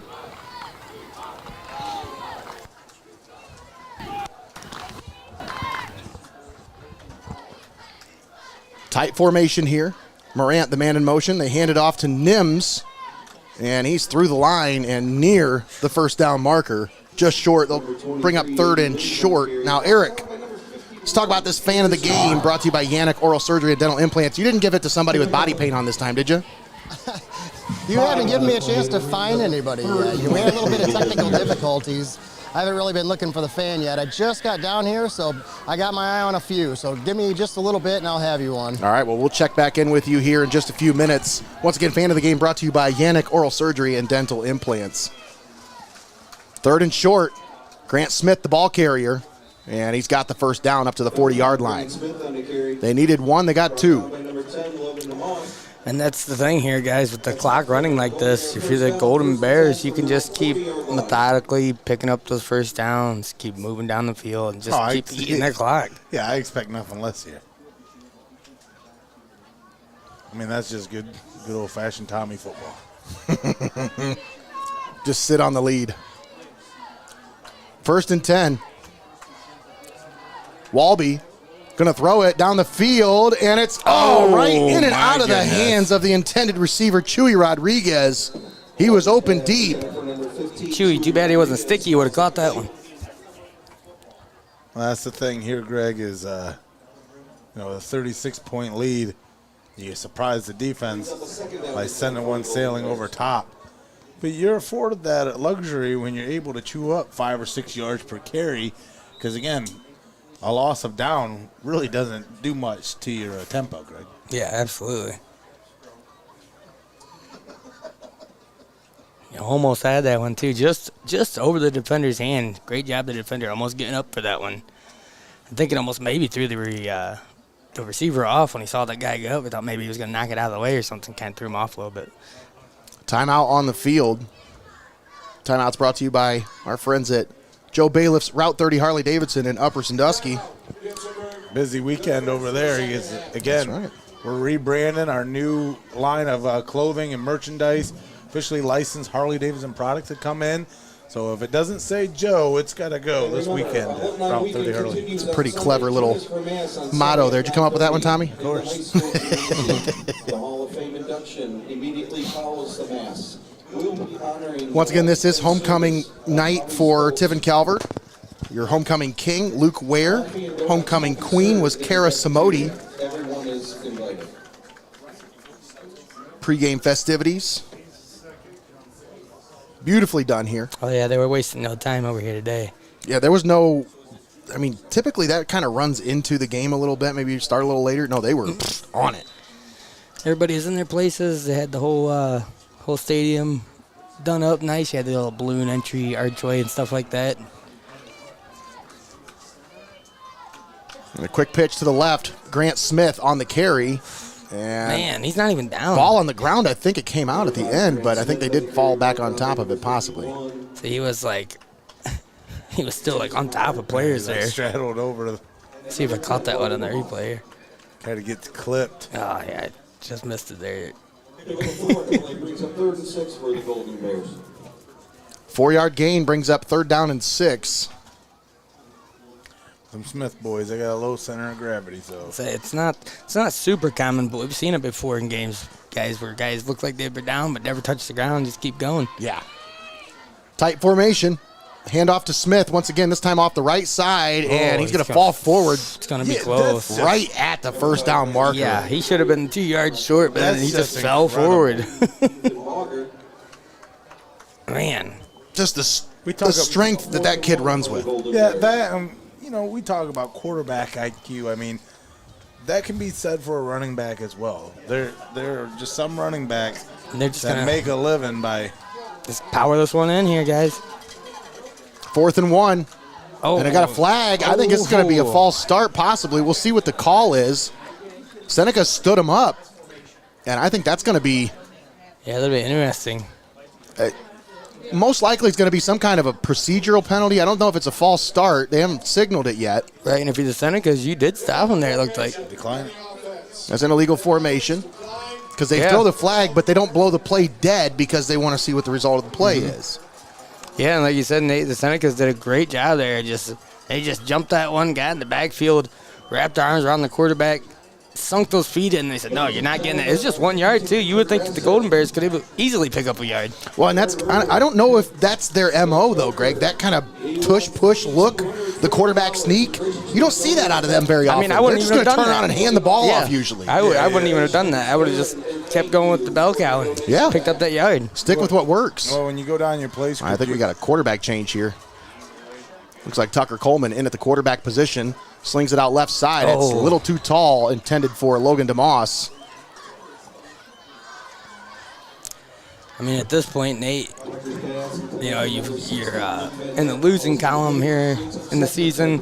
You're definitely not winning this game here in the second half, so why not try to mix things up a little bit and see if you can get something going here, see if you can get some momentum. See if you can get a spark. I think that's really what they're looking for here, is any kind of a spark for this offense, because they have really been missing some kind of an ignition to get this thing going. I tell you this much as well. I mean, this was a must-win game for the Gibsonburg Golden Bears, who came in tonight 3-2.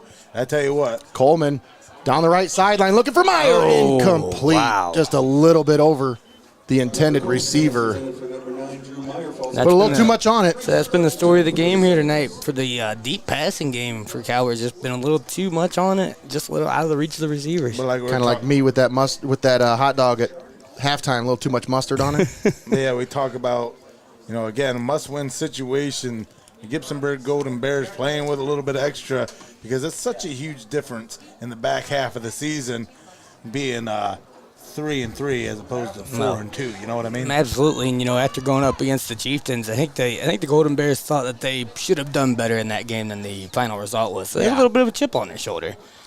Coleman slings it right side, complete to Meyer. He's got the first down, breaks the tackle, and he's going to be brought down past the 35 to the 34-yard line. Man, Meyer has been a one-man receiving machine here tonight. You see Coleman held the ball up there, like he was he hesitated, a little bit of a pump fake there, and then just kind of held the ball up and slung it out there. Boy, he had some zip on that one. Yeah, I mean, the kid's pitching baseball averages over 70 miles an hour. I mean, he was hitting 89 at the end of the year last year. Yeah, I would not want to be hit by a dart. 1st and 10, Coleman rolls to the left, slings it over the middle. There's his receiver complete at the 25-yard line. There's a spark you're talking about. Pitch and catch. Finding the open receiver there. Take what the defense gives you. And Coleman's out there with the tall frame. He can kind of scan the whole field, look, see where there's maybe a gap somewhere where he can fit that ball in there. Luke Van Dette on the reception, good for 8 yards. Sets him up with a 2nd and 2 at the 25-yard line. So Seneca's driving here, trying to punch it in. They could stop that clock from rolling. 4:44 left here in the third quarter. 3 receivers set. 4 receivers set. Coleman back to pass. Looking. Rolls to the right. Oh, good job escaping. Looking. Slings it right side and nobody home there. Receiver fell. Tangled up in coverage down the field.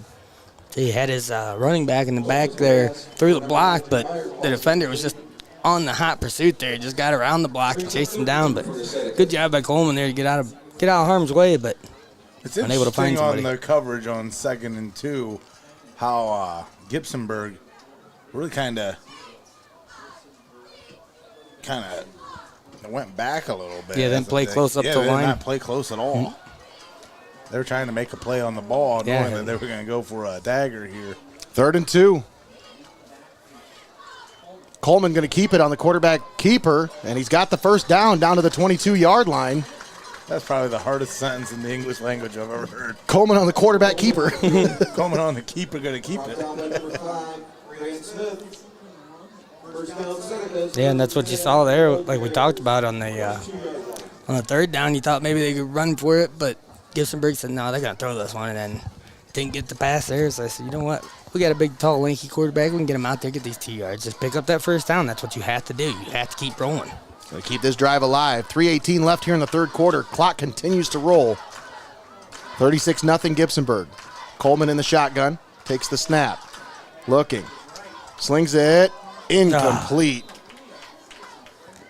And that's the thing, guys. I mean, you talk about wanting to get down here and score to stop the clock, but even if you do, this entire third quarter is almost gone already. What's interesting is just in that short little window, the ability by Coleman to read through his progression. I think he made the throw to the second read. That was the second read, yeah.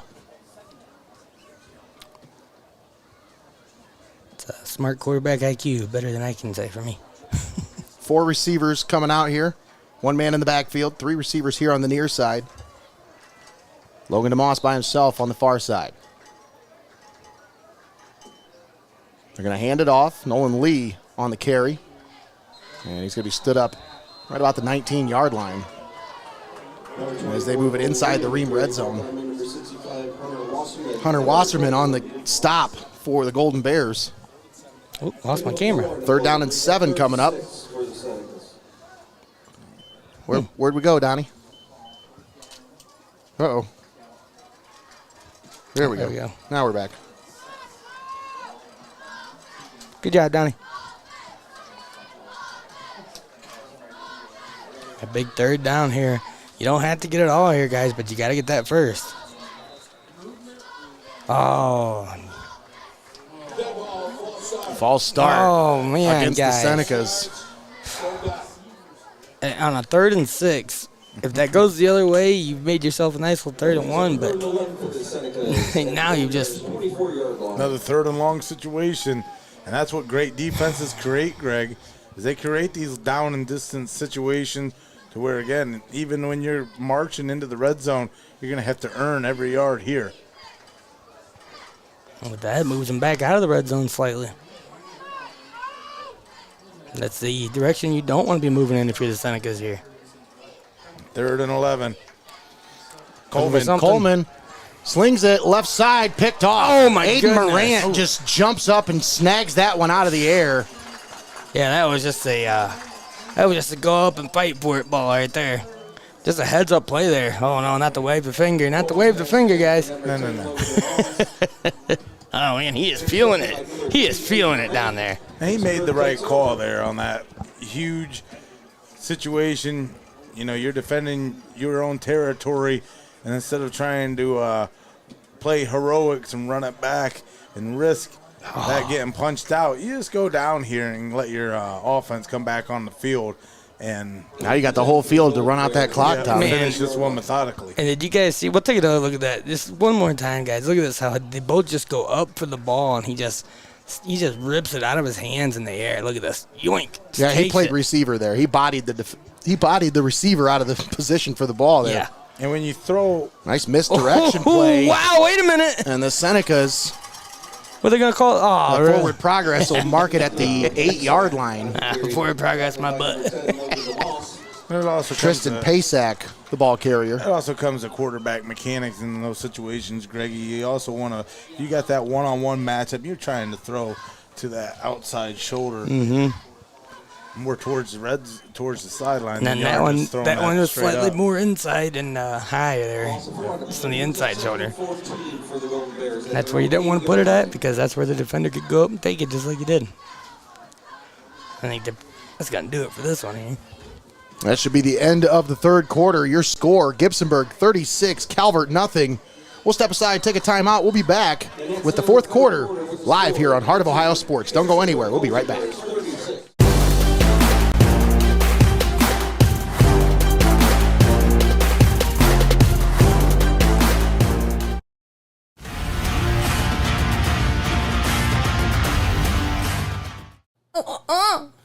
Hey folks, Baby Voice here, and you're watching high school football on Heart of Ohio Sports, the pulse of the Buckeye State.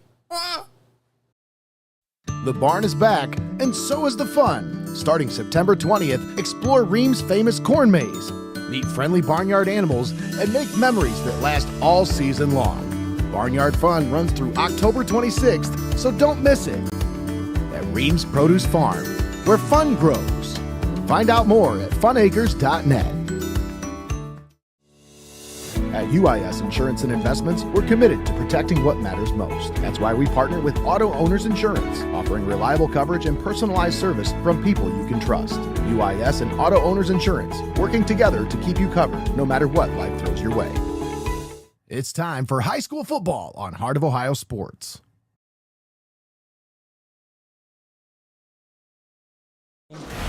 Welcome back to Hoernemann Stadium here on the campus of Heidelberg University. Golden Bears lead it 36-0 as we start the fourth quarter of action. Clock continues to roll. Inside of 12 minutes to play here in this ball game. And the Golden Bears have the whole field to just try to keep picking up them first downs and get themselves back on the bus back to Gibsonburg. 2nd and 5, or 2nd and 15. Oh, man. No. Maybe forget about that. Breaks a tackle, and he's into the open field to the 50, to the 40. Cuts it back, and he breaks a tackle, and that is a 92-yard touchdown run. Wow.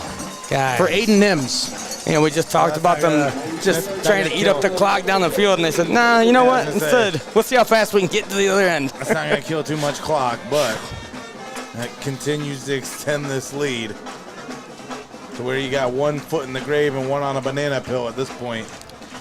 The broken tackles have been a theme this year with this Senecas team, and you saw a couple of them on that play, including my own boy. I mean, missed a tackle in wide open field, but you would hope that it doesn't get to that point, like you said, Tommy. You get to that third level of the defense, and you get those guys, most of the time, they're playing on skates at that point. You know, they're trying to make a tackle in the open field is not easy. Yeah.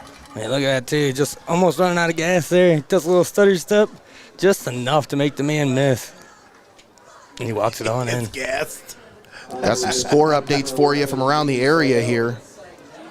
As we take a look. I don't blame him. At all the other scores here. Snap is back, ball's down, the kick is up, and it is blocked. Ooh. I think they got a hand on it. So, yeah, he was gassed after running, what, 92 yards? 92 yards? I can't run 2 yards without being gassed. Right. Some score updates for you. Mohawk all over Buckeye Central, 42-0. Cooper Snyder over there for that one. You'll catch the recap tomorrow here on Heart of Ohio Sports. Seneca East leading Upper Sandusky 28-7. That one's in the third quarter. Norwalk on top of Vermilion 7-6. That's actually an interesting game. Vermilion out to a 4-1 start on the year. They are pretty tough, averaging over 200 yards a game on the ground. Hopewell Loudon 28-0 over Lakota in the third. Edison leading Bellevue 21-7. That's in the third quarter. And over on the extreme, you can find Columbian at Sandusky as the Tornadoes lead at 21-20 in the third quarter. That's a great game over on the extreme. They get all the good games. Well, Tiffin Columbian continues to lead just by that 1 point, seemingly being the difference in that one. Seems like whatever game I'm on is the blowout. That's what it's been all year. I know Nate was telling me about some highlights from the Columbian and Huron game, and he goes, oh, wait, never mind, you were there. I was like, that happened in the second half? Oh, wait, yeah, you guys were there. What are you talking about? Fremont Ross leading Toledo Scott 35-0.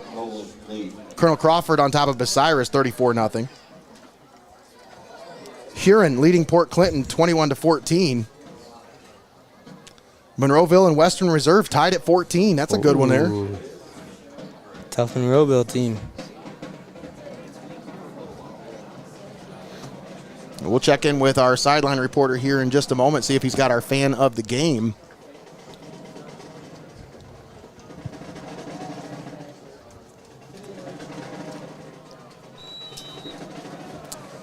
Golden Bears have it teed up. Jimmy Seidel set to kick it off. I think they took longer to get ready for this kick than the whole third quarter took.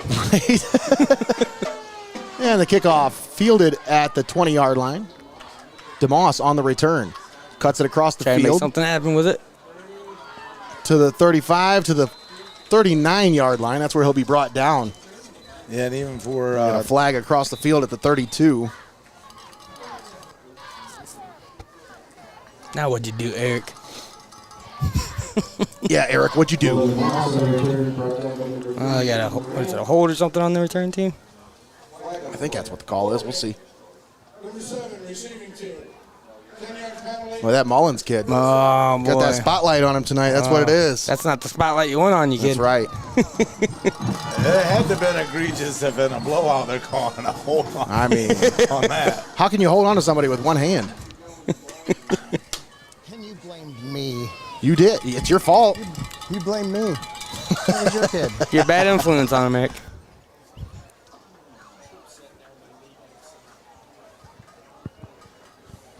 First and 10. Coleman stays in the game at the quarterback position. 4 receivers set here for the Senecas. They're going to hand it off. Nolan Lee off the right side. Oh. Nice burst. Yeah, looked like he had something going there, and then next thing you know, it's a hip right to his shoulder pad.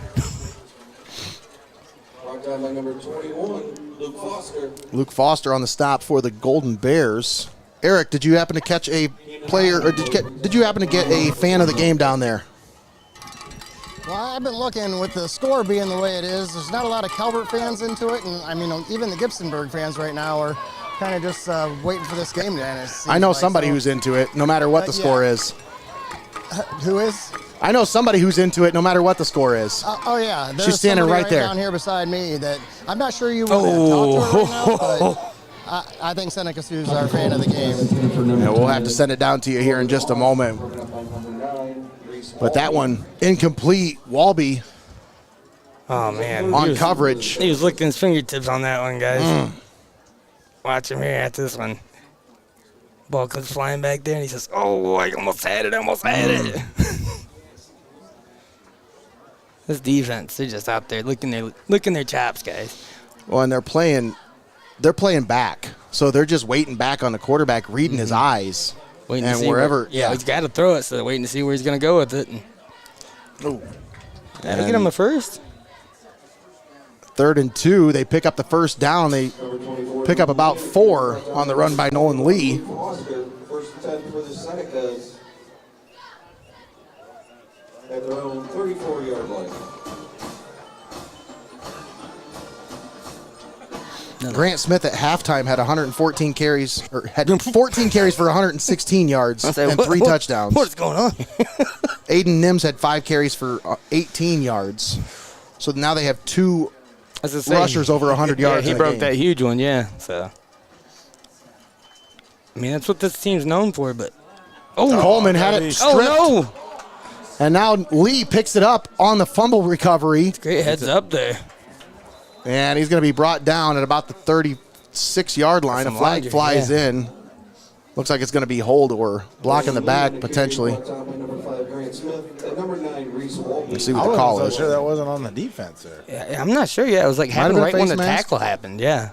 And but it was also a block. The way he whipped him around, I mean, it could be, tackles look rough sometimes. It doesn't mean they are. There's a lot of conference going on here. Got a final Mohawk 48-0 over Buckeye Central. Let's see what the call is here. Black in the back. Offense. Wow. 10-yard penalty. Calvert's can just not. They just can't catch a break here, guys. Yeah, the fumble there.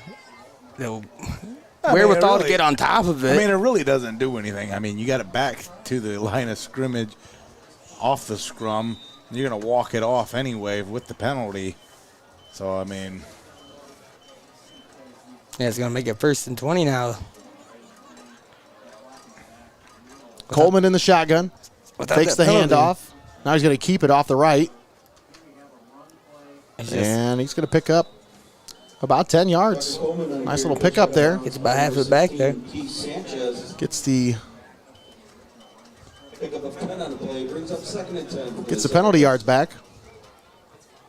2nd and 10 coming up. We'll keep you updated. More scores from around the area as Columbian adds to their lead. It's 28-20 over Sandusky. You can find that game over on the X Stream. Search Heart of Ohio Sports X Stream on YouTube. I like that Columbian team late into the season starting to find themselves and starting to establish themselves as a team. Shotgun formation, 4 receivers set. Coleman slings it, and he's got it to his receiver at the 40-yard line.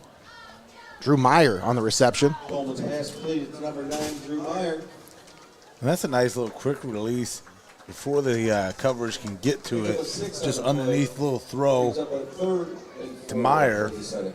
Hey, and I like the dual wide receivers on the sides. So that way you kind of just, who's he going to throw it to? Which guy you going to cover it there? And he's just doing a good job of picking the open man.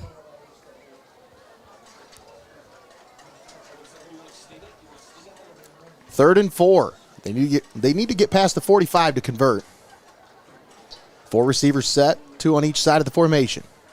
Low snap, Coleman picks it up. Watch out from Pressure behind. from behind. And he had it stripped away once again. Nolan Lee picks it up once again. for the Senecas. I mean, Nate, do you think that's something that comes with the inexperience and not playing quarterback very much this season? You don't have that kind of sixth sense behind you to know you feel the pressure coming from behind you there. It also comes from guys not picking up blocks on the other side of the line. It don't matter how damn polished you are. If you're running from your life, you don't have eyeballs in the back of your head. Usually you're supposed to have about 2 seconds to throw the ball, right? I think he had about a second before he could figure out what to do with that. He had a guy right on top of him as soon as he caught the snap. Like that guy that was trying to block Myles Garrett. And said, Jordan, run! Stop. No, that was 4th and hilarious. long. Senecas line up to punt. Coleman punts it away. It'll hit at the 34. And it's going to take a roll down to the 23-yard line. That's where Senecas will down it. Golden Bears will take over there. Gibsonburg takes over 1st and 10 at their own 23-yard line. 1st and 10 at the 23 for the Golden Bears. 4:53 left to play in the ball game. Make sure you stick around for the post-game show. Brought to you by our friends at Your Legacy Federal Credit Union. We'll have our player of the game presented by Benchwarmers Restaurant and Delivery. Eric, did you happen to get a picture with Sue? I plan to, though. All right, make sure you get a picture, even if she's just holding the cape up. We got to get a picture so we can post it here on the broadcast. So make sure you get it before the end of the game. Oh, for sure. Thank you, sir. And Golden Bears on 1st down, no gain.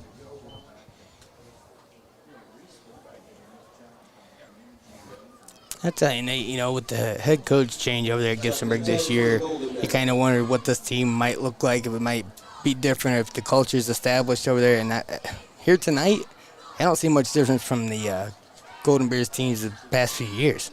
Yeah. Run heavy, power offense, just strong, tough team. Not much differential between that Wyatt offense that you've seen years ago. Oh, did he Bad fumble the snap. ball? Yeah. Oh, Senecas are going to fall on top of it at the 19-yard line. This is playing hot potato with that one on the ground. On play, recovered by number 66, Connor Moyer. Senecas take over. Connor Moyer falls on top of it for the Senecas. That ball's just bouncing around there on the ground, and then Moyer says, "Oh, I got this out the end here." So for the first time, the Senecas have the ball inside the RIEHM red zone. And they got themselves a turnover here. It's going to help their turnover margin on the season. Absolutely.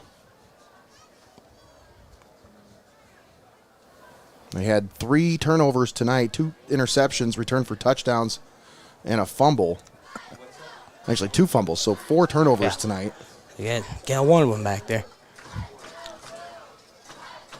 Yeah, this one has had everything that you could want if you're a Gibsonburg fan. Timeout called by Calvert. 3:30 left to play in the ball game. Senecas want to talk things over.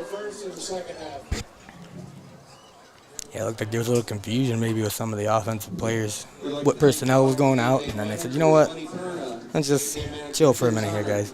Tell you what, there's no confusion over there at Joe Bayless Route 30 Harley-Davidson as tomorrow's Route 30 roast, one of the biggest events of the year. We're going to have B&E barbecue out there. What? Bring in the queue for the roast. Oh, wait, it's not like the roast of Charlie Sheen kind of roast? No. Oh, like good food roast. Okay, okay. Well, you never know with you, man. I just thought maybe. I'll still make funny as you come through the door, as usual. Well, that's, I mean. Yeah, only the charm that you find over there at Joe Bayless Route 30 Harley-Davidson. Safe security. All the gate workers for the season are good workers for the progressive. Yeah, there's not too many great weekends going to be left in the old riding season, so you definitely want to get out there and enjoy it while you can. That's right. Walk in, ride out. 4 receivers set. Coleman in the shotgun. 1st and 10. Looking to pass. Oh, he's got looking, some time. slings it over the middle, has it. There you go. Into the end zone. Touchdown, Tiffin Calvert. The Senecas get on the board with 3:16 left to play here in the ball game. Logan DeMoss, a 19-yard touchdown pass from Tucker Coleman. It keeps you from getting goosed at home. Allows you to keep your chin up.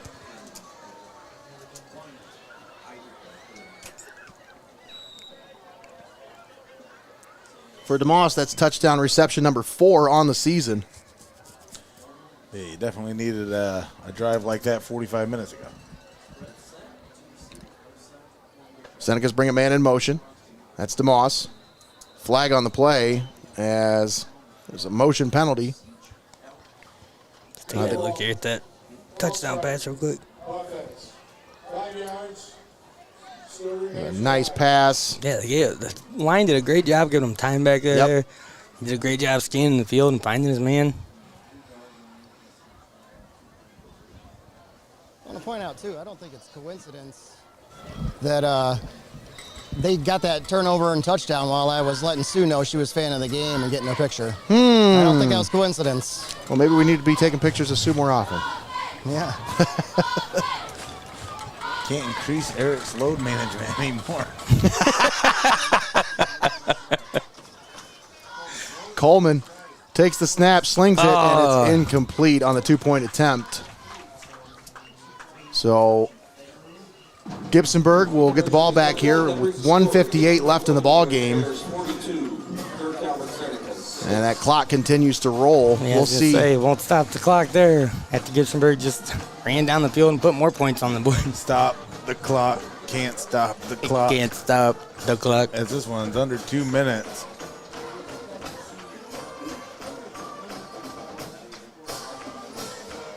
And that was a nice reception there for DeMoss. He was held without a reception in the first half. Surprising. But when you consider this Golden Bears secondary and the way they've been playing this year. Oh, yeah, you know they had him. They were locked in on him. Mm-hmm. And it's funny, when we talked to Shane Dyer, he didn't mention any player by name or by specific. He talked about the line a lot. Yep. And he said, it's maybe kind of cliche, but you got to win the battle in the trenches. And he knows what kind of line the big boys that they have up front on Calvert's team there. So he knew what he was in for tonight, and I think they've done a great job of it. Yeah, they packed a lunch today for sure. Like being able to just get those gaps, to get the running backs to break through the holes, keeping your quarterback protected in the backfield when you needed to. Number 3, Aiden Moran. So it all starts with the big guys on the line.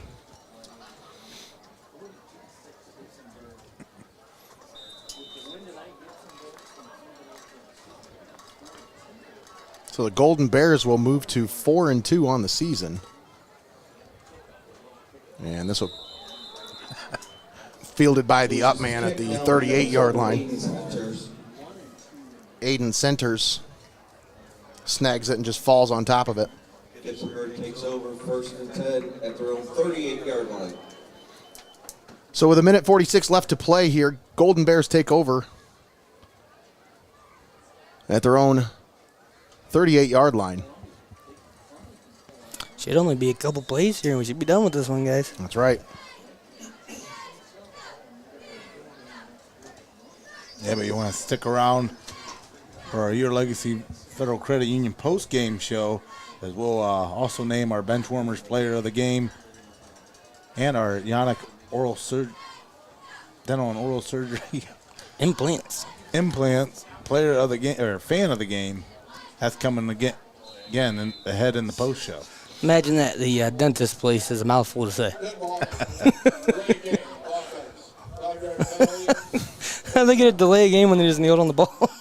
They're just trying to waste as much time as they can. Apparently they're just off a second or two there.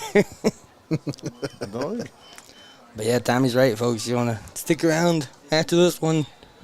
We can break things down, figure out who our player of the game is. Fan of the game. Fan of the game. Unfortunately for me, there was no snack of the game like Senecas or a big old tiger dog. I see Nate's got some tasty popcorn over there, but the brisket mac today was phenomenal. Oh yeah, I forgot about that. Oh my goodness. Should just take one more knee here. That should about do That'll it. be it. That'll be the end of the game. 42-6 is your final score. The Senecas fall to 2-4 on the season. Golden Bears will move to 4-2. We'll step aside, take a quick timeout, but we'll be back with the post-game show. Our player of the game brought to you by Benchwarmers Restaurant and Delivery, and our fan of the game brought to you by YANICH Oral Surgery and Dental Implants. That's coming up next right here on Heart of Ohio Sports. Don't go anywhere. We'll be right back.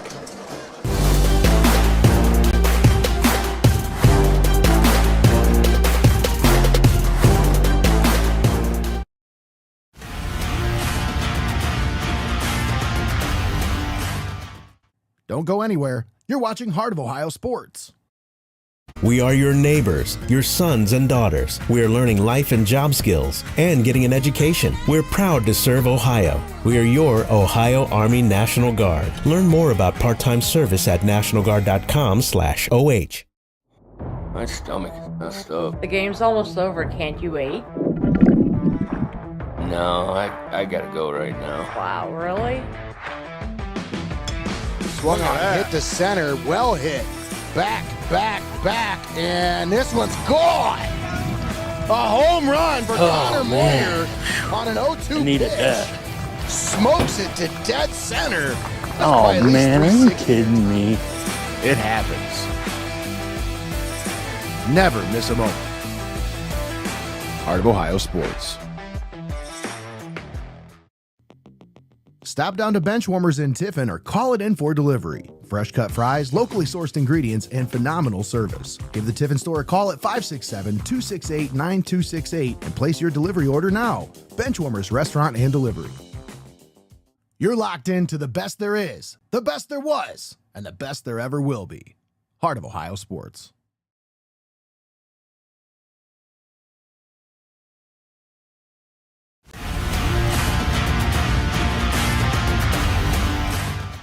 Don't go anywhere. You're watching Heart of Ohio Sports.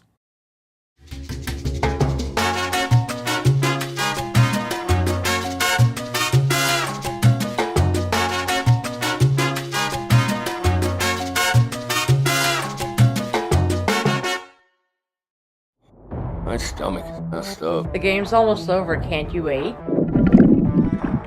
No, I gotta go right now. Wow, really? Swung on, hit to center, well hit. Back, and this one's gone. A home run for Connor Moyer on an 0-2 Needed pitch. that. Smokes it to dead center. That's Oh probably at least man, are you 360. kidding me? It happens. Never miss a moment. Heart of Ohio Sports. Discover your passion for music at Forte Music in Tiffin. Whether you're looking for lessons, instruments, or accessories, Forte Music offers everything you need to take your sound to the next level. From beginners to experienced musicians, they've got you covered with expert guidance and top quality gear. Forte Music, where music lives. It's time for high school football on Heart of Ohio Sports.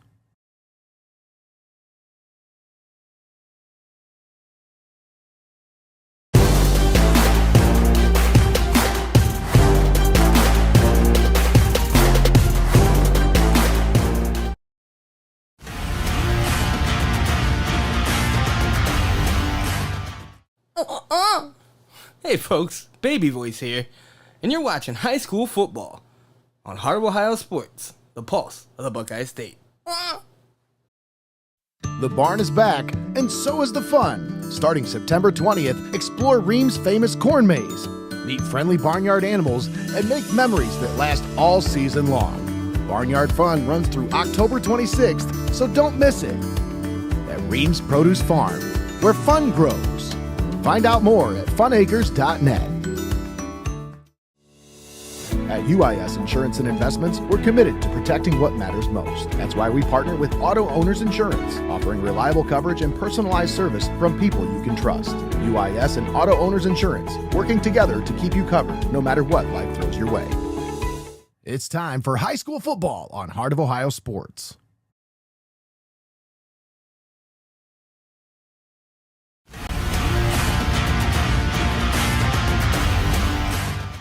Don't go anywhere. You're watching Heart of Ohio Sports.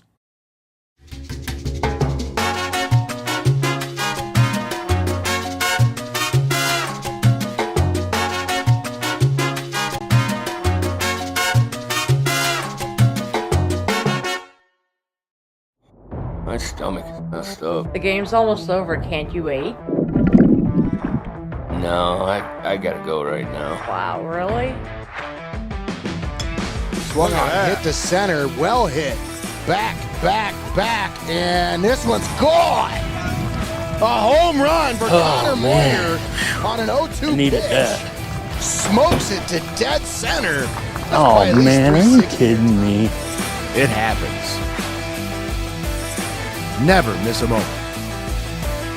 Heart of Ohio Sports.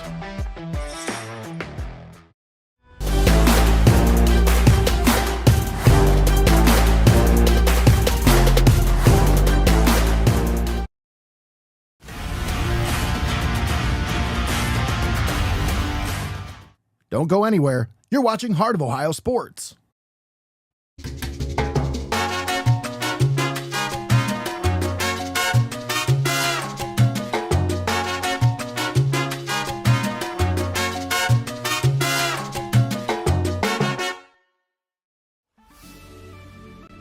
Welcome to your Legacy Federal Credit Union, your trusted community credit union for over 70 years.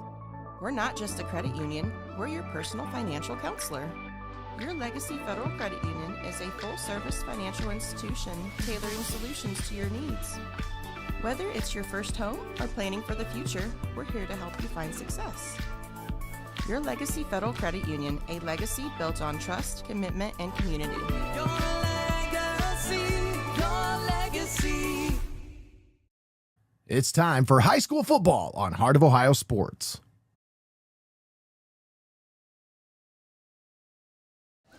All right, welcome back to the postgame show brought to you by your Legacy Federal Credit Union. Nate Mullins, Tommy Hall here in the press box, and we have our player of the game presented by our friends at Benchwarmers Restaurant and Delivery tonight. I think this young man deserves no introduction, but he's going to get one anyway. 3 touchdowns, 3 two-point conversions, 115 yards all in the first half. What a performance by Grant Smith. He takes home our player of the game, brought to you by Benchwarmers Restaurant and Delivery. Man, what a performance, man. What a ball game. Thank you. So your brother spoiled homecoming for these Senecas right here on this same field 4 years ago. Mhm. We were here for that one. We watched him run all over this team for 6 touchdowns. Yeah. You ended up in the end zone 6 times tonight, coincidentally. The 3 of them were 2-point conversions, but hey, you take this win, and you got to move on. But how does this feel? 42 points on the board? Oh, this feels awesome. We had a bad setback against Hopewell Loudon last week, and we really needed this to get back as a team and destroy these guys.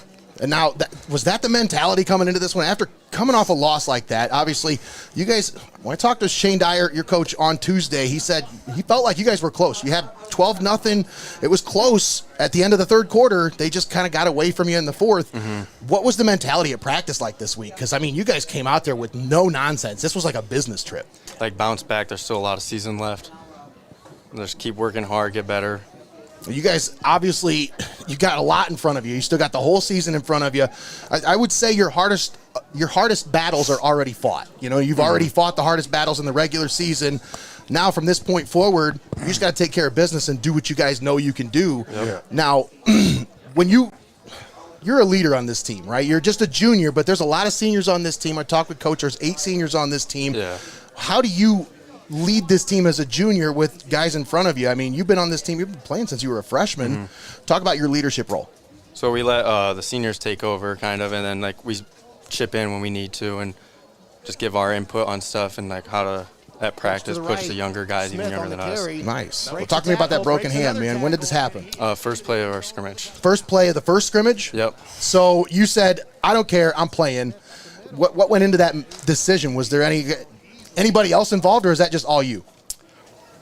Kind of my brother. As Okay. soon as I texted him saying it's broken, he's like, let's go, we're going to put a club on it.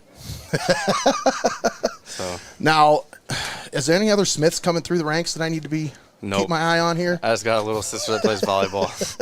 Well, we'll be covering some volleyball too, so we'll keep an eye out for her as well. But young man, what a performance here tonight. Tommy, you got any questions for our player of the game? No, I think we covered all bases there. Just an impressive performance on the ground tonight. Congrats, young man, on being named our Benchwarmers. Thank you, guys. Player of the game. So, Benchwarmers Restaurant and Delivery. You ever been there? No. No? No. Okay, so great food, great environment, great atmosphere.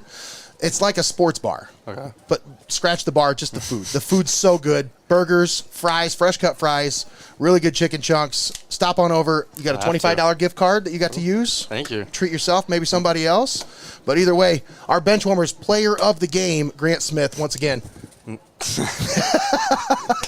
Great game. We're going to step aside, take a quick timeout, but don't go anywhere, folks. We got our fan of the game coming up next, brought to you by YANICH Oral Surgery and Dental Implants.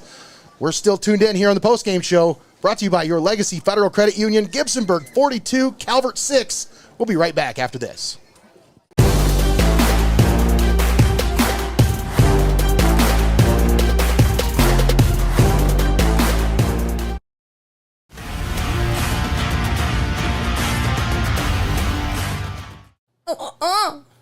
Hey folks, Baby Voice here, and you're watching high school football on Heart of Ohio Sports, the pulse of the Buckeye State. The barn is back, and so is the fun. Starting September 20th, explore Ream's famous corn maze. Meet friendly barnyard animals and make memories that last all season long. Barnyard Fun runs through October 26th, so don't miss it. At Ream's Produce Farm, where fun grows. Find out more at funacres.net. At UIS Insurance and Investments, we're committed to protecting what matters most. That's why we partner with Auto Owners Insurance, offering reliable coverage and personalized service from people you can trust. UIS and Auto Owners Insurance, working together to keep you covered no matter what life throws your way. It's time for high school football on Heart of Ohio Sports.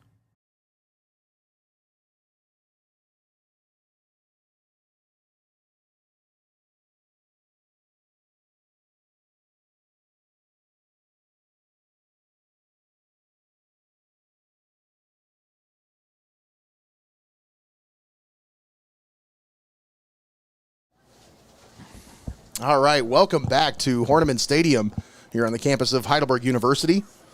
Final score, Gibsonburg 42, Calvert 6. Golden Bears took a 36-0 lead into the locker room and never looked back. As Tommy, you start with that second half, you got two opponents. It's so hard to make any kind of a comeback when you're fighting against the other team and the clock. But just not the result you're looking for if you're Tiffin Calvert. Obviously, there's some things you can build on here, but Tommy, that first half just really got away from him. I think a lot of times, I mean, you got to remember why these rules and these situations are implemented. I mean, you put out a running clock because your chances of coming back, I mean, it's basically saying, hey, this team came out, established dominance right off the rip for the first 24 minutes, and the next 24 minutes don't seem to fare too well. It's been done. We've seen miraculous and great comebacks before, but this was just a complete 48 minutes put on by Gibsonburg Golden Bears, who, again, just in that first half, put more yards on the ground than Calvert has the entire season. So, I mean, it's pretty telling. And it's been a rough go for the run game for Tiffin Calvert all year. And tonight, once again, when you're down 20-0 in the first quarter, you're not going to lean on that run game too much, but just 12 carries for 34 yards tonight. But, you know, they had to get the ball in the air. They had to move the ball down the field. And, you know, when you're struggling, you're trailing by that much late in the game, you just got to try to air it out, and that's what they had to do here tonight. And the quarterback game, they struggled quite a bit here tonight, Tommy. 18 of 36 through the air combined for 151 yards, 1 touchdown, 3 interceptions for the Calvert passing game. We talked about those 2 interceptions returned for touchdowns in the first half. One of those was to Reese Walby, and the other one, I believe, was Luke Foster. Let me check that for sure, but I'm pretty sure. What's that? What did you just say? I'm sorry. Yeah, Luke Foster with the other interception returned for a touchdown. So, big plays all around for this Golden Bears defense. And then you talk about that 92-yard rush from Aiden Nims. The Golden Bears finished with 2 100-yard rushers on the night, as Nims 7 carries for 115 yards and a touchdown. Our player of the game, Grant Smith, 17 carries, 127 yards and 3 touchdowns. But he had, I mean, I'm going to go back and look at these first half stats real quick here, because his first half stats were, yeah, he had 14 carries for 116 yards and 3 touchdowns in the first half. So his day was over after halftime. They really didn't play him a whole lot in the second half. I mean, with a broken hand, you're not really going to take too many chances, but he carried the load for this offense. You know, the passing game did what it needed to do. They didn't need to do a whole lot here tonight. When you got a 20-0 lead to start this out, you're not going to lean on that passing game a whole lot either. So they're going to lean on that run game, and they they hammered it home, Tommy. They really did. 253 yards on the ground for the Gibsonburg Golden Bears offense. And this Calvert defense is really going to be, they're going to be searching for answers in the run game. Their run defense has really led up some big games this year. And they're just going to have to go back to the drawing board, figure out how they can come together as a defensive unit and bring these ball carriers down quicker, because they're getting to the second level too quick, Tommy. That's what I've seen more often than not with this defense is they get to that second level quick, a lot faster than most teams in this area. Yeah, and at this point in the season, again, you're starting to lose more games than you have in the win column. We talk about the expanded playoff format being collapsed this year and only being right in for the 12-team format. So Tiffin Calvert Senecas, they got to be careful, and they still got some quality games ahead of them that they're going to have to be mindful of if they expect to finish out strong and, again, make a postseason run. They were let's see, coming into this one, Tommy, they averaged about 3 yards per carry on the ground. That's 2.5 yards behind the league average. The league average, when you talk about the rush defense, they're giving up just over 6 yards per carry. That's not going to get it done, Tommy. If you can't run the ball and you can't stop the run, you can forget about playoffs, forget about pushing, for any kind of a bigger picture here. You got to tighten things up defensively, and it's frustrating because the talent's there. You know that this team has more than what they've shown. It's just how do they get it out of them? That's the question. How do you get more out of this team? 4 games left. They're 2-4. Still time to right the ship, but you've got another tough opponent in Margaretta waiting for you down the road, and it's not going to get any easier. Woodmore's a tough opponent now. They're 5-0 on the season, so we'll have to see how things shake out after this weekend, but right now, it's not looking too good. They were a 12 seed coming into this one, and I doubt this is going to do them any favors with computer seeding. So let's talk about our fan of the game, brought to you by YANICH Oral Surgery and Dental Implants. Of course, when we wait until halftime to do the fan of the game, when this happens, things get out of control, and fans aren't really too much, they're not into it too much. But I'll tell you who never gets out of the game is Seneca Sue. She is down there the whole time cheering on the Senecas from start to finish. You want to talk about Seneca pride right there. She is Seneca proud. Seneca Sue, our fan of the game, brought to you by YANICH Oral Surgery and Dental Implants. All right, Tommy, final thoughts here before we wrap this one up, because there's not much more that can be said about this one. Yeah, it's one of those situations where this one could have went either way. I mean, I think this was just a bad example of things everything that could have gone wrong definitely did for the Calvert Senecas, and before they could figure out what was going on, they lost the script. So it's one of those situations where now you got to finish stronger than what you started, and it's when your back's against the wall. Normally that's where a lot of teams.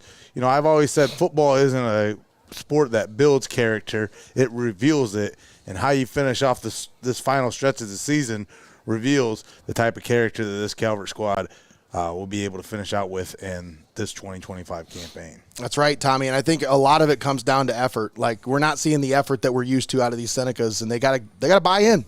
They gotta buy into what this coach is selling. This coaching staff is trying to get these kids to buy in, and when it comes down to it, sometimes you got to make sacrifices. Sometimes you got to put in a little bit extra. Sometimes you got to put in the work outside of practice. And I'm not saying that none of these kids are doing it, but I'm just saying that I feel like sometimes the effort's not there. Like we're seeing guys give up on the 92-yard touchdown run. There was a couple players that kind of jogged at the end of the run. The interception return for a touchdown. Guys kind of just giving up on plays where they're long plays. I want to see a kid run all the way to the end zone, even if he doesn't have a chance to make the play, because who knows if that kid's going to fumble the ball on his way to the end zone. Things happen, but I guess it's frustrating for me to watch. I can't even imagine how the frustration these Calvert coaches are feeling right now, because you go out there, you have a good week of practice, you think you have a great game plan drawn up, and then you come out there and this happens. And I can't imagine that this is what they drew up on the game plan. This is not what they drew up on the game board at all, folks. So they're going to have to go back to the drawing board, figure something out. But in the meantime, Calvert falls to 2-4. Gibsonburg moves on to 4-2. Don't forget, this Sunday, 2 shows coming to you right here on Heart of Ohio Sports, as Fantasy Focus will wake you up at about 10:30 for the start time. For Wake you up. That show usually puts fantasy me to football. sleep. Come on now. We're talking about. I'm not talking about John. I'm talking about the show. No, Couldn't help it. But Fantasy Football Focus, 10:30 in the morning, live right here on Heart of Ohio Sports. Tune in. That one's live on YouTube. And then 7 o'clock, Heart of Ohio Spotlight, the newest episode coming up here on Heart of Ohio Sports. And, that's pretty much it for us here tonight. Tommy, any final thoughts? No, again, still a lot of season left, and I couldn't be more excited than to be on the call each and every week and helping bring high school football to you, the fans, live and paywall free, right here on Heart of Ohio Sports. So, again, we'll have a huge slate of great games for you next week as well as this season continues to roll on. That's right.